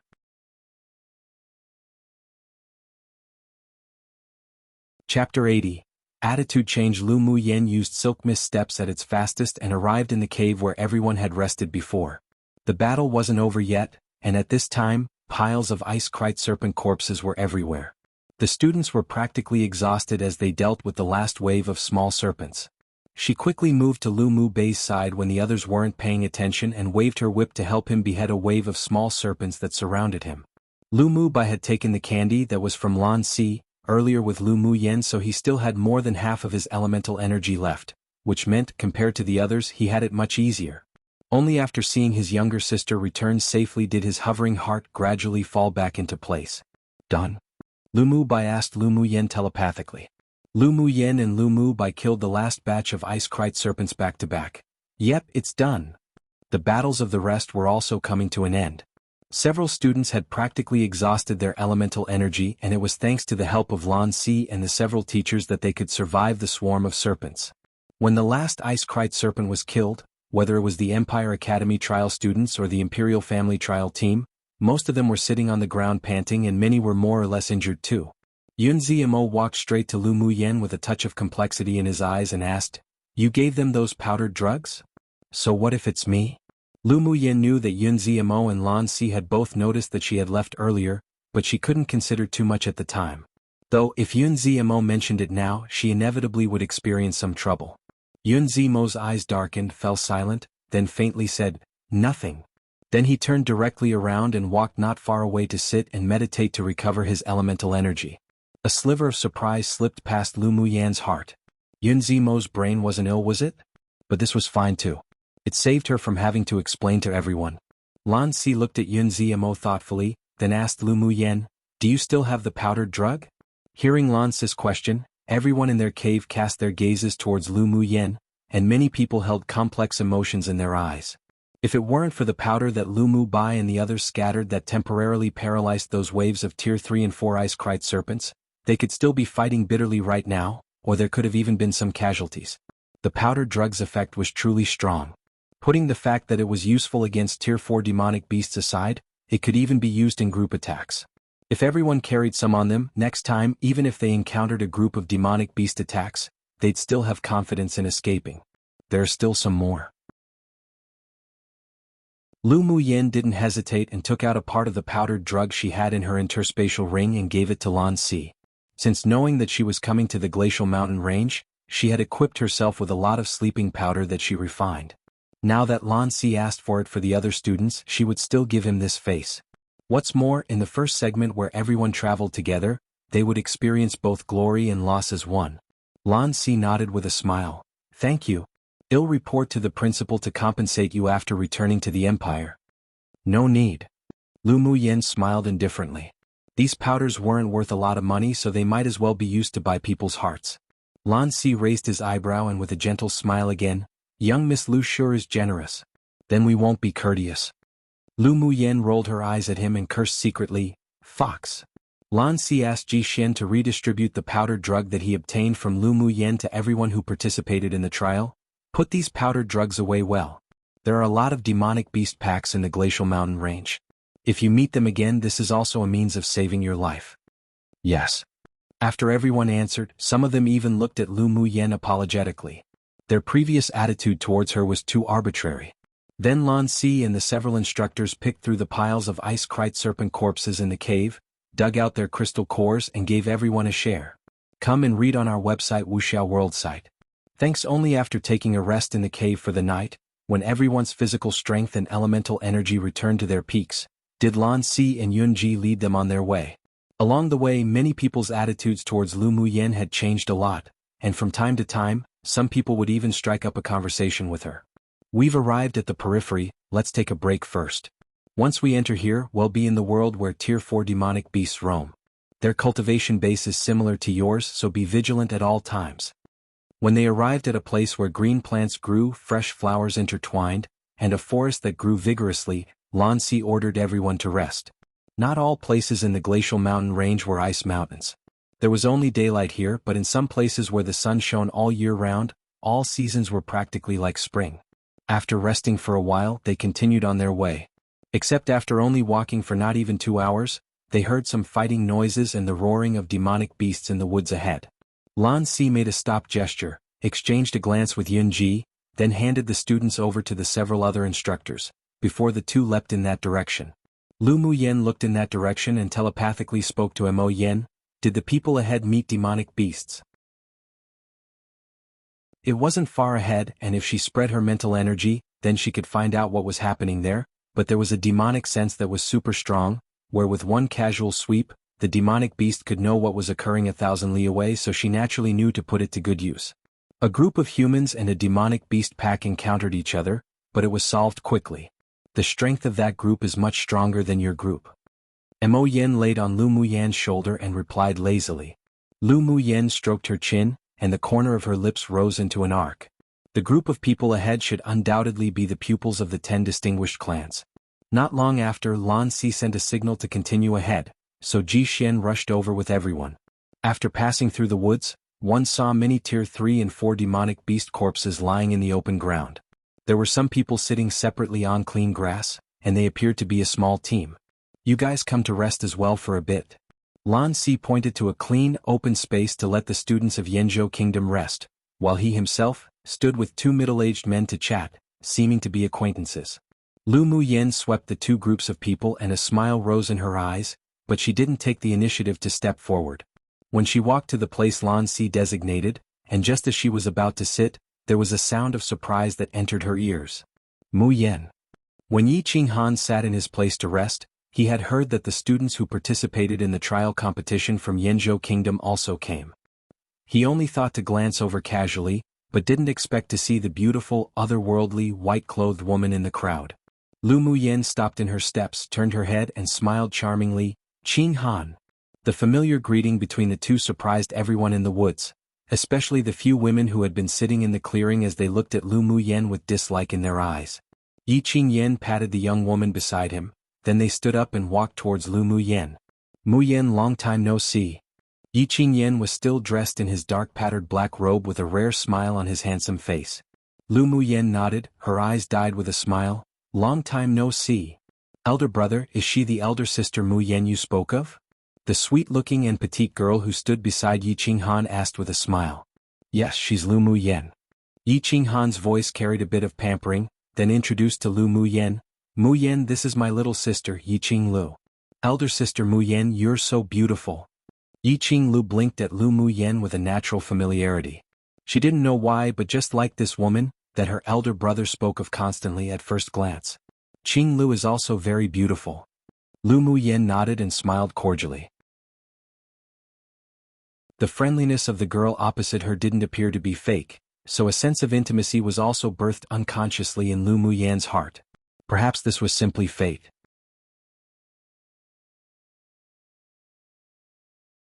Chapter 81. The Yi clan's brother and sister Yi Qinghan was relatively humble, but there was a sense of distance towards everyone. It was difficult to see him reveal a smile from the bottom of his heart to anyone. Yi Qinglu, the little princess of the Yi family, had a very lively and cheerful appearance, but she rarely truly approved of anyone. No one had ever seen her display the intimacy that she did today towards anyone. Many people were puzzled by the attitude of the Yi clan's brother and sister towards Lu Muyan. Those who didn't know Lu Muyan's identity were all wondering who she was. It was the first time for Xueling and Xianxia to see Yi Qinghan display such a gentle side to a woman. In particular, the joy and warm color in his eyes pricked their eyes. Xianxia had already found out Lu Muyan's identity before. From her point of view, this woman was just a fallen noble. The only thing that made her fear was the mysterious master behind Lu Muyan. Originally, she wanted to immediately get rid of Lu Muyan, but the other party had the marrow cleansing pill. After the superiors of the 10 distinguished clans received this news, the moment this trial ended, they would definitely go to Yanzhou Kingdom to discuss this matter. The elder of her clan also warned her not to make a move without permission and lose a great opportunity because of something small. Xianxia's eyes were grim. After she was warned by the clan, she decided to temporarily let Lu Muyan go and wait for the Xian clan to obtain the marrow cleansing pill first before killing her. But now looking at Yi Qinghan's attitude towards Lu Muyan, her heart was burning with jealousy. She just wanted to rush up and scratch open that gorgeous face of hers completely. Elder brother Mu Bai Muyan. At this time, several people from the Ling clan also walked over from another direction. The leader was a red-haired young man and a gentle woman in plain clothes. Fei Hao Fei Li. A warm color flashed across Lu Mu Bei's eyes. Lu Muyan also smiled and addressed, elder cousin brother, elder cousin sister. The two of them were precisely the most promising of the younger generation in the Ling clan, Ling Feihao and Ling Feili. They were Lu Muyan's second uncle and third uncle's child respectively. They were 2 years older than her, and they treated her fairly nicely. Towards the rest that followed the two, Lu Muyan didn't have a strong impression. She supposed that they were the pupils of the Ling clan who just came to participate in the selection trial and wasn't from the main bloodline. Only when they saw Ling Feihao and Ling Feili greet Lu Muyan, did many talents of the 10 distinguished clans realize her identity. But they still wondered how xuanhuan and Lu Muyan met. The relationship between the two was obviously not shallow. I've long heard my maternal grandfather say that Mu Yan's terminal meridian's constitution had been eradicated. But it was unexpected that we'd meet in this trial. I hope we can participate in the continental tournament for hegemony together. Ling Feihao's sunny and energetic face revealed a lovely dimple. Ling Feili beside him glared at him. Well, speak of these matters in private. This little boy spoke regardless of occasion. Didn't he see everyone's eyes were cast on them? Let's find a place to have a conversation first. Ling Feihao was just too excited to see the Lu brother and sister, so now that he had calmed down he proposed. Lu Mu Bai nodded and smiled gently at the Yi clan's brother and sister. Mu Yan, you should accompany your friends and have chat. He could see that Yi Qinghan was looking for Lu Mu Yan for something. Although he didn't know how they met, but as long as the other party wasn't malicious, then it was fine. Alright. He'll chat a little with Qinghan and Qinglo. Eldest brother, you guys talk first. Then Lu Mu Bai and the people from the Ling clan walked to a distant grassy area to sit and chat, while Lu Mu Yan's arm was wrapped around by Qing Les and was pulled under a large tree not far away. Yi Qinghan erected an elemental energy soundproof barrier. Seeing Yi Qinghan's hesitate in speaking, Lu Mu Yan understood. She took Qing Les' hand to take her pulse. Let me take a look at Qing Les' body first. Yi Qing Lu was plagued by years of disease, and this time, it was because she had taken a pill the clan's alchemist had refined that could temporarily suppress the fetal poison, that she could follow into the glacial mountain range. Come and read on our website wuxialover site. Thanks, she had long heard from her elder brother and old Lu that Lu Mu Yan had excelling medical skills. Elder brother had even successfully advanced to the Sword King stage because he took the marrow cleansing pill that Lu Mu Yan gifted. So she had long wanted to see the woman they constantly spoke of. Sure enough, she didn't disappoint at first glance today. She had a good impression of this woman who was only a year older than herself. Now that Lu Mu Yan wanted to check her pulse for her illness, she relaxed her body and allowed her to check. After changing Yi Qing Les' hand and continued to check her pulse, Lu Mu Yan's brows furrowed together slightly. Then after a while she let go and fell into deep contemplation. Mu Yan, how is it? Can Qing Les' poison be cured? Seeing Lu Mu Yan furrow her brows, worry couldn't help but rise from Yi Qinghan's heart. Yi Qinglu was more optimistic. Since she was a child, she knew that she might not live past 20 years old, so this time she begged the superiors in the clan to allow her to follow her elder brother to experience the outside world. Elder sister Mu Yan, I've been living with this chronic illness for years. If there's no solution, then it's also normal. Lu Mu Yan was just thinking deeply about how to cure Yi Qing Les' poison, yet who knew that it'd cause a misunderstanding from the two. She smiled back and said, although the fetal poison in your body is deep, but it hasn't corroded to the internal organs yet. As long as you cure it within a year, then it'll be fine. If we drag the time longer than a year, the fetal poison flowing in your blood will slowly corrode your internal organs, and by then it'll be more troublesome. Then you mean Qing Lu could still be saved now? A light burst from Yi Qinghan's eyes. Yi Qing Lu froze and a look of hope rose in her eyes as she stared at Lu Mu Yan, waiting for her answer. Although she had a cheerful and optimistic temperament, but every time the fetal poison erupted within her, she always had the urge to commit suicide. If it weren't for her family, then she would have long been unable to continue to live. Now, if there was a way to completely eradicate the poison from within her body, then it would be the best result for her and her family. Yes, she can be saved. But because the poison had already blended with her blood, it'll be a bit troublesome to deal with.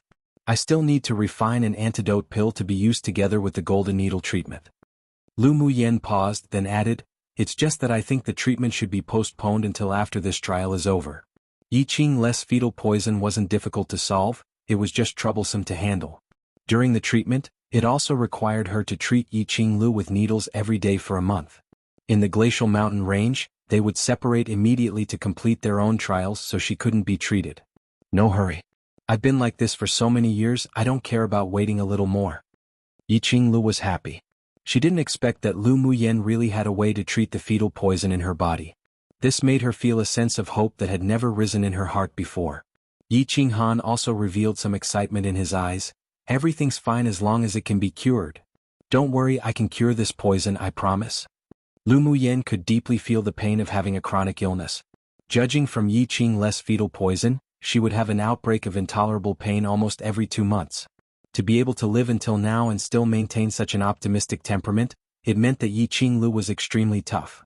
She admired such a girl very much. Muyen, a mere thank you is an insufficient response to such a huge favor. Yiqinghan thought for a while and popped out this sincere sentence. Lu Muyen lowered her head and chuckled, then raised her head and looked at him jokingly.